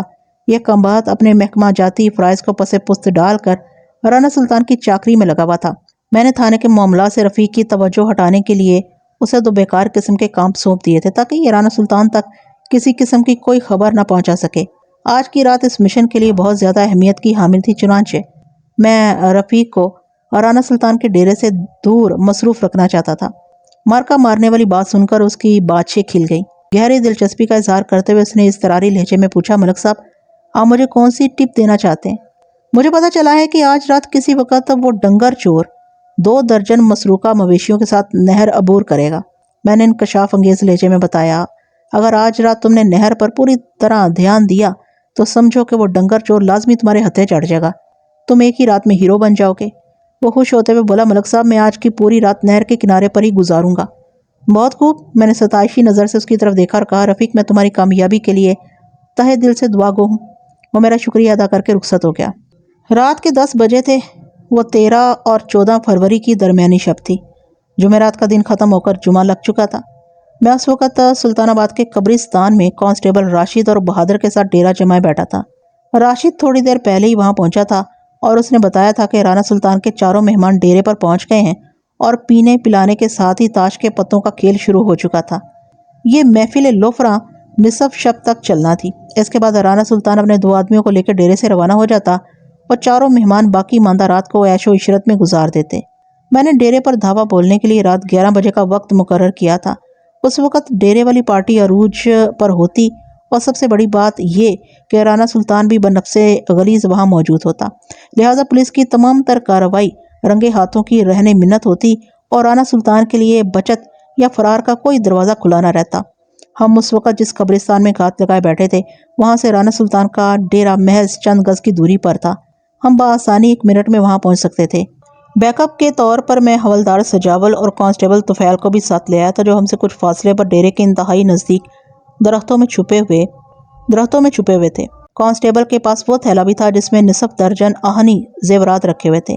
میں نے حوالدار سجاول سے کہہ رکھا تھا کہ جب میں وسل بجاؤں تو اسے ہوشیار باش ہو جانا چاہیے۔ وسل بجنے کا مطلب ہوگا ہمیں ان کی مدد کی ضرورت ہے۔ ایسی صورت میں نے فوراً ڈیرے پر پہنچنا ہوگا۔ اس دوران میں وہ لوگ اگر ڈیرے پر موجود افراد میں سے کسی کو فرار ہوتا دیکھیں تو فوراً اسے گرفتار کر لیں۔ میں نے کانسٹیبل راشد سے مخاطب ہوتے ہوئے پوچھا، تم نے مجھے بتایا تھا کہ 4 مہمانوں کی خدمت کے لیے 2 عورتوں کا بندوبست کیا جائے گا، ایک تو زاہدہ تھی، دوسری کا کیا ہوا؟ پوری بھیم نگر سے پکڑ کر لایا ایک پیشہ ور عورت کو، راشد نے طنزیہ لہجے میں بتایا۔ اس کا نام نازلی ہے، وہ اسی نوعیت کی خدمتوں میں بڑی مہارت رکھتی ہے۔ شکر ہے نرگس کی جان تو چھوٹی، میں نے کہا، ورنہ یہ مردود پوری تو اسے گناہ کی دلدل میں دھکیلنے کا پکا پروگرام بنائے بیٹھا تھا۔ ہم نے اس وقت گورکن امداد حسین کے کمرے میں ڈیرہ جما رکھا تھا اور گورکن خود بھی وہاں موجود تھا۔ امداد حسین کو میں نے اچھی طرح سمجھا دیا تھا کہ ہم جو کچھ بھی کرنے جا رہے ہیں اس کی ہوا قبرستان سے باہر نہیں نکلنا چاہیے۔ اس نے اللہ کی قسم کھا کر مجھے اپنے اطمینان بھرے تعاون کا یقین دلایا تھا، تاہم میں نے حفظ متقدم کے پیش نظر اسے اپنی نگاہ کے سامنے رکھا ہوا تھا۔ جب تک ہمارا مشن پایہ تکمیل کو نہ پہنچ جاتا میں کوئی رسک لینے کو تیار نہیں تھا۔ گورکن امداد حسین کی عمر 60 سے متجاوز تھی۔ وہ لاکھ شریف النفس صحیح، لیکن موجودہ صورتحال میں آنکھیں بند کر کے اس پر بھروسہ نہیں کر سکتا تھا۔ میرے اور کانسٹیبل راشد کے مابین ہونے والی گفتگو کے دوران میں 2-3 بار پھوری کا نام آیا تھا اور میں نے دیکھا تھا پھوری کے ذکر پر کانسٹیبل بہادر کے چہرے پر ناپسندیدگی کے تاثرات ابھر آئے تھے۔ میں نے اس سے مخاطب ہوتے ہوئے پوچھا، بہادر کیا بات ہے؟ تم اتنے بیزار کیوں دکھائی دے رہے ہو؟ ملک صاحب، وہ شکایتی نظر سے میری طرف دیکھتے ہوئے بولا، پوری کو واپس سلطان آباد آئے ہوئے 24 گھنٹے سے زیادہ کا وقت گزر چکا ہے، لیکن ابھی تک آپ نے اس کے خلاف کوئی قانونی کارروائی نہیں کی۔ میں بہادر کے شکوے کی حقیقت کو اچھی طرح سمجھ رہا تھا۔ گورکن کے کمرے میں لالٹین روشن تھی، جس کی مخصوص زرد روشنی میں ہم ایک دوسرے کے چہروں کو بآسانی دیکھ پا رہے تھے۔ میں نے ٹھہرے ہوئے لہجے میں کہا، بہادر، جس قسم کا ایک تھیلا کانسٹیبل طفیل کے پاس ہے، ویسا ہی ایک تھیلا میں نے تمہیں بھی دیا تھا۔ تم جانتے ہو اس تھیلے کے اندر کیا ہے؟ جی جانتا ہوں، اس کے اندر ہتھکڑیاں ہیں۔ یہ آہنی زیورات میں کسی نمائش میں رکھنے کے لیے ساتھ لے کر نہیں آیا۔ میں نے اس کے چہرے پر نگاہ جماتے ہوئے کہا، ہم اس وقت تھانے کی آدھی سے زیادہ نفری کے ساتھ جس مشن پر ہیں، اس میں متعدد گرفتاری عمل میں آنے والی ہیں، ان میں پوری بھی ہوگا۔ پھر میں نے کانسٹیبل راشد کی طرف دیکھتے ہوئے تصدیق طلب انداز میں پوچھا، کیوں بھائی راشد، پوری بھی ہوگا نا؟ راشد کا ایک قابل بھروسہ بندہ ظہور رانا سلطان کے ڈیرے پر موجود تھا۔ وہ راشد کے لیے ایک بااعتماد مخبر کے طور پر کام کرتا تھا اور اسے پل پل کی خبریں دیتا رہتا تھا۔ راشد نے میرے استفسار کے جواب میں کہا، 100% ہوگا ملک صاحب۔ میری اطلاعات کے مطابق تھوڑی دیر پہلے تک پھوری ڈیرے پر موجود تھا۔ سن لیا تم نے؟ میں نے بہادر کی طرف دیکھتے ہوئے کہا، یہ پھوری یقیناً ہمارے ہاتھ لگے گا اور پھر تھانے پہنچتے ہی میں اسے تمہارے حوالے کر دوں گا۔ تم دل کھول کر اپنی بھڑاس نکال لینا۔ اب ہوش، اگر ہم کالی پھوری کو گرفتار کر لیتے تو آج والا مشن کھٹائی میں پڑ سکتا تھا۔ کانسٹیبل راشد نے بہادر کو سمجھاتے ہوئے کہا، آج کی کامیابی کو یقینی بنانے کے لیے پھوری کو دانستہ نظر انداز کیا گیا ہے۔ بات بہادر کی سمجھ میں آ گئی تو وہ شانت ہو گیا۔ اس وقت بلا شک و شبہ میرا آدھے سے زیادہ عملہ اس مشن میں لگا ہوا تھا۔ میں 2 کانسٹیبلز کے ساتھ قبرستان میں مورچہ سنبھالے بیٹھا تھا۔ حوالدار سجاول کانسٹیبل طفیل کی میت میں ڈیرے کی نگرانی کر رہا تھا۔ تھانے میں ASI فیروز اور کانسٹیبل جاوید موجود تھے، جبکہ کانسٹیبل رفیق نہر کے کنارے بیٹھا کسی فرضی ڈنگر چور کی آمد کا انتظار کر رہا تھا۔ ہمارے درمیان ہلکی پھلکی گفتگو کا سلسلہ جاری ہی تھا کہ مجھے قبرستان کے نزدیک کا قدموں کی آواز سنائی دی۔ اس وقت رات کے 10:30 بجے تھے۔ میں نے چونک کر کانسٹیبل راشد کی طرف دیکھا۔ اس نے بھی انسانی قدموں کی آواز سن لی تھی۔ یہ کون ہو سکتا ہے؟ اس نے الجھن زدہ نظر سے مجھے دیکھا۔ دیکھ کر ہی پتہ لگایا جا سکتا ہے، میں نے کہا۔ وہ اٹھ کر کھڑا ہو گیا اور بڑے عزم سے بولا، میں دیکھ کر آتا ہوں۔ آپ لوگ تیار رہنا، اگر مجھ پر کوئی مصیبت آئی تو میں مخصوص انداز میں تیز سیڑھی بجاؤں گا، آپ میری مدد کو آ جانا، بے فکر ہو کر جاؤ۔ میں نے اس کے شانے پر تھپکی دیتے ہوئے کہا، ہم بالکل تیار بیٹھے، کوئی بھی اونچ نیچ ہو گئی تو تم پر ایک ذرا آنچ بھی نہیں آنے دیں گے۔ راشد کمرے سے نکل کر اندھیرے میں غائب ہو گیا۔ میں نے اپنی سماعت کو ان نامعلوم قدموں کی آواز پر مرتکز کر رکھا تھا۔ چند لمحات تک وہ آوازیں سنائی دیتی رہیں، پھر خاموش ہو گئی۔ پھر خاموشی چھا گئی۔ اس کا واضح مطلب یہی تھا کہ وہ جو کوئی بھی تھا یا تھے، وہ کسی جگہ پر رک گئے تھے۔ میں دھڑکتے ہوئے دل کے ساتھ آنے والے لمحات کا انتظار کرنے لگا۔ مجھے زیادہ دیر تک انتظار نہیں کرنا پڑا۔ لگ بھگ 5 منٹ کے بعد کانسٹیبل راشد واپس آ گیا اور سرسراتی ہوئی آواز میں بتایا، ملک صاحب، سارے کیس ایک ساتھ حل ہو گئے ہیں۔ یہ تم کیا کہہ رہے ہو؟ میں نے الجھن زدہ لہجے میں پوچھا۔ پتا ہے ادھر باہر کون تھا؟ وہ ہیجانی لہجے میں مستفسر ہوا۔ اگر مجھے پتا ہوتا تو تمہیں معلوم کرنے کیوں بھیجتا؟ وہ 2 افراد تھے، کانسٹیبل راشد نے انکشاف انگیز لہجے میں بتایا، ایک پھوری اور دوسرا چودھری ریاست علی۔ چودھری ریاست علی؟ میں نے حیرت بھرے لہجے میں پوچھا، یعنی گمشدہ چودھری ریاض کا باپ؟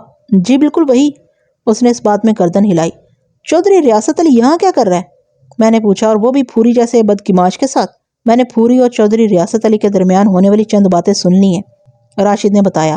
چودھری ریاست علی اپنے بیٹے کی بازیابی کے لیے آدھی رات کو یہاں آیا ہے اور اپنے ساتھ تاوان کی رقم مبلغ 5,000 روپے بھی لایا ہے۔ پوری نے اس کے پاس رقم دے کر اپنا اطمینان کر لیا۔ اب وہ ڈیرے کے خفیہ کمرے میں مقید چودھری ریاض کو لینے گیا ہے۔ ایک ہاتھ سے وہ 5,000 روپے وصول کرے گا اور دوسرے ہاتھ سے چودھری ریاض کو اس کے باپ کے حوالے کرے گا، اور یہ سب کچھ آئندہ 10 منٹ کے اندر ہونے والا ہے۔ اوہو، میں گہری سانس لے کر رہ گیا۔ اس کا مطلب یہ ہوا کہ رانا سلطان دیگر جرائم کے ساتھ ہی اغوا برائے تاوان کے معاملات میں بھی ملوث ہے۔ اسی نے چودھری ریاض کو راج گڑھ سے اغوا کر کے اپنی پرائیویٹ جیل میں بند کر رکھا ہے، اور اس کام میں پھوری اس کے لیے فرنٹ مین کا کردار ادا کر رہا ہے۔ گویا رانا سلطان کی 5 انگلیاں گھی میں اور سرکڑائی میں ہیں۔ 5,000 روپے کافی بھاری رقم ہے۔ آپ کو میرا آخری جملہ بالکل مذاق لگا ہوگا، کیونکہ میں نے 5,000 روپے کو کافی بھاری رقم کہہ دی۔ یہ سچ ہے کہ آج کل 5,000 روپے ایک معمولی رقم شمار ہوتے ہیں، لیکن یہ جس زمانے کا واقعہ ہے، ان دنوں ایک عام آدمی کی ماہانہ تنخواہ 30 سے 40 روپے ہوا کرتی تھی۔ سونا 60 روپے تولہ 10 گرام مل جاتا تھا اور 15 سے 20 روپے میں ایک متوسط فیملی کا مہینے بھر کا راشن بھرا جا سکتا تھا۔ ان اعداد و شمار کی روشنی میں آپ اس زمانے کے 5,000 کو آج کل کے کم و بیش 25 لاکھ روپے سمجھ لیں۔ کیا کرنا ہے ملک صاحب؟ راشد نے بلبلہ انگیز لہجے میں پوچھا۔ تم باہر جا کر چودھری ریاست علی سے تھوڑے فاصلے پر موجود رہو، میں نے ذہن میں آنے والے فوری منصوبے سے اسے آگاہ کرتے ہوئے کہا۔ میں اس راستے پر نظر رکھوں گا جدھر سے پھوری چودھری ریاض کو لے کر آنے والا، یعنی ڈیرے کی سمت، اور بہادر یہیں رک کر ہماری واپسی کا انتظار کرے گا۔ چودھری ریاض کو زندہ سلامت بازیاب کرنا سب سے زیادہ ضروری ہے۔ جب پھوری چودھری ریاض کو اس کے باپ کی تحویل میں دے کر 5,000 کی رقم وصول کر لے گا تو ہم رنگے ہاتھوں پھوری کو گرفتار کر لیں گے۔ تم اور بہادر چودھری باپ بیٹے اور گرفتار شدہ پھوری کو اسی تانگے میں تھانے لے جانا جس میں بیٹھ کر ہم یہاں تک پہنچے، باقی باتیں تھانے میں کریں گے۔ اور آپ؟ راشد نے سوالیہ نظر سے میری طرف دیکھا۔ تم لوگوں کو تھانے کی طرف روانہ کرنے کے بعد میں ڈیرے پر دھاوا بول دوں گا، میں نے پرعزم لہجے میں کہا۔ اگر مدد کی ضرورت پیش آئی تو میں سجاول اور طفیل کو بھی بلا لوں گا۔ میرے خیال میں ہم تینوں بآسانی ڈیرے والے معاملات کو سنبھال لیں گے۔ رانا سلطان کا دستِ راست اپنی بدعمالیوں کے ٹھوس ثبوت کے ساتھ ہماری گرفت میں آ چکا ہوگا، اور ڈیرے پر بھی ہمیں رانا سلطان کے خلاف اتنے زیادہ ثبوت مل جائیں گے کہ وہ میرے سامنے چوں نہیں کر سکے گا۔ راشد اور بہادر نے میرے منصوبے کی تائید کی، چنانچہ ہم بہادر کو گورکن کے کمرے میں چھوڑ کر قبرستان کے اندھیرے میں غائب ہو گئے۔ کمرہ چھوڑتے وقت میں نے بہادر کو خصوصی ہدایت کی تھی کہ وہ گورکن امداد حسین پر کڑی نگاہ رکھے اور کسی بھی قیمت پر اسے کمرے سے باہر نہ جانے دے، کیونکہ وہ ہمارے عزائم سے اچھی طرح واقف ہو چکا تھا۔ اگر اس کے ذہن میں رانا کی ہمدردی کا کیڑا کل بلا اٹھتا تو ہمارے لیے مشکلات کھڑی ہو سکتی تھی، لہٰذا اپنے منصوبے کی تکمیل تک میں کسی غلطی یا کوتاہی کا متحمل نہیں ہو سکتا تھا۔ اگر آپ نے پورے اعداد و شمار کے ساتھ منصوبہ بندی کی ہو تو آپ کی کامیابی کے امکانات روشن ہو جاتے ہیں۔ میں نے پچھلے 3-4 روز میں رانا سلطان پر پکا ہاتھ ڈالنے کے لیے جتنی دماغ سوزی اور اپنے عملے کے قابل اعتماد افراد کی جتنی ذہن سازی کی تھی، اس محنت کے 100% نتائج برآمد ہوئے۔ پوری کی کامیابی کے ساتھ گرفتاری سے لے کر رانا سلطان، اس کے عیاش جواری، مہمانوں، آبرو فاختہ عورتوں اور دیگر ملزمان عیش و عشرت کو آہنی زیورات پہنانے میں مجھے کسی دقت یا دشواری کا سامنا نہیں کرنا پڑا۔ رات کے 12 بجے تک وہ سب لوگ میرے تھانے میں تھے۔ میں نے اسی رات چودھری ریاست علی، اس کے فرزند ارجمند چودھری ریاض کو 2 کانسٹیبلز کی حفاظت میں ایک تانگے پر سوار کر کے راج گڑھ روانہ کر دیا۔ چودھری ریاست علی کے مبلغ 5,000 روپے بھی میں نے اسے واپس دلوا دیے تھے۔ میں اگر چاہتا تو اتنی رات گئے انہیں راج گڑھ نہ بھیجتا اور تھانے ہی میں ان کی شب بسری کا بندوبست کر سکتا تھا، مگر 2 اسباب کی بنا پر میں نے ایسا نہیں کیا۔ اول، تھانے کی فضا چودھری ریاست علی اور چودھری ریاض کی شب بسری کے حوالے سے ان کے شایان شان نہیں تھی۔ دوم، چودھری ریاست علی نے مجھ سے ایک درخواست کی تھی۔ ملک صاحب، آپ ہمیں جانے کی اجازت دے دیں تو آپ کی بڑی مہربانی ہوگی۔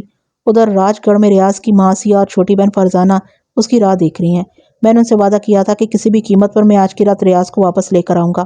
گھر جانے کی درخواست تو رانا سلطان نے بھی مجھ سے کی تھی، لیکن وہ بدباطن جس اوقات کا تھا اس کے لیے تو تھانے کی حوالات کا ٹھنڈا ٹھار فرش اور مچھردار فضا ہی مناسب اور موزوں تھی۔ میں نے اس پر فولادی گرفت اس لیے نہیں ڈالی تھی کہ اس کی فرمائش پوری کرتا رہوں۔ یہ بتانے کی ضرورت نہیں کہ میں نے پوری کو کانسٹیبل بہادر کے حوالے کر دیا تھا تاکہ وہ اپنی بہادری کے جوہر دکھا سکے اور پوری کو باور کرا سکے کہ قانون کے رکھوالوں پر ہاتھ اٹھانے کا انجام کیا ہوتا ہے۔ تو ناظرین، مجھے امید ہے کہ یہ کہانی بھی آپ کو بہت پسند آئی ہوگی۔ اگر آپ کو کہانی پسند آئی ہے تو ویڈیو کو لائک کرنا ہرگز مت بھولیے گا۔ آپ کا ایک لائک میرا حوصلہ بڑھاتا ہے، اور اس کے ساتھ چینل کو سبسکرائب بھی کر لیجئے گا۔ ملتے ہیں ایسی ہی کسی دلچسپ کہانی کے ساتھ، تب تک کے لیے اجازت دیجیے۔ اللہ حافظ۔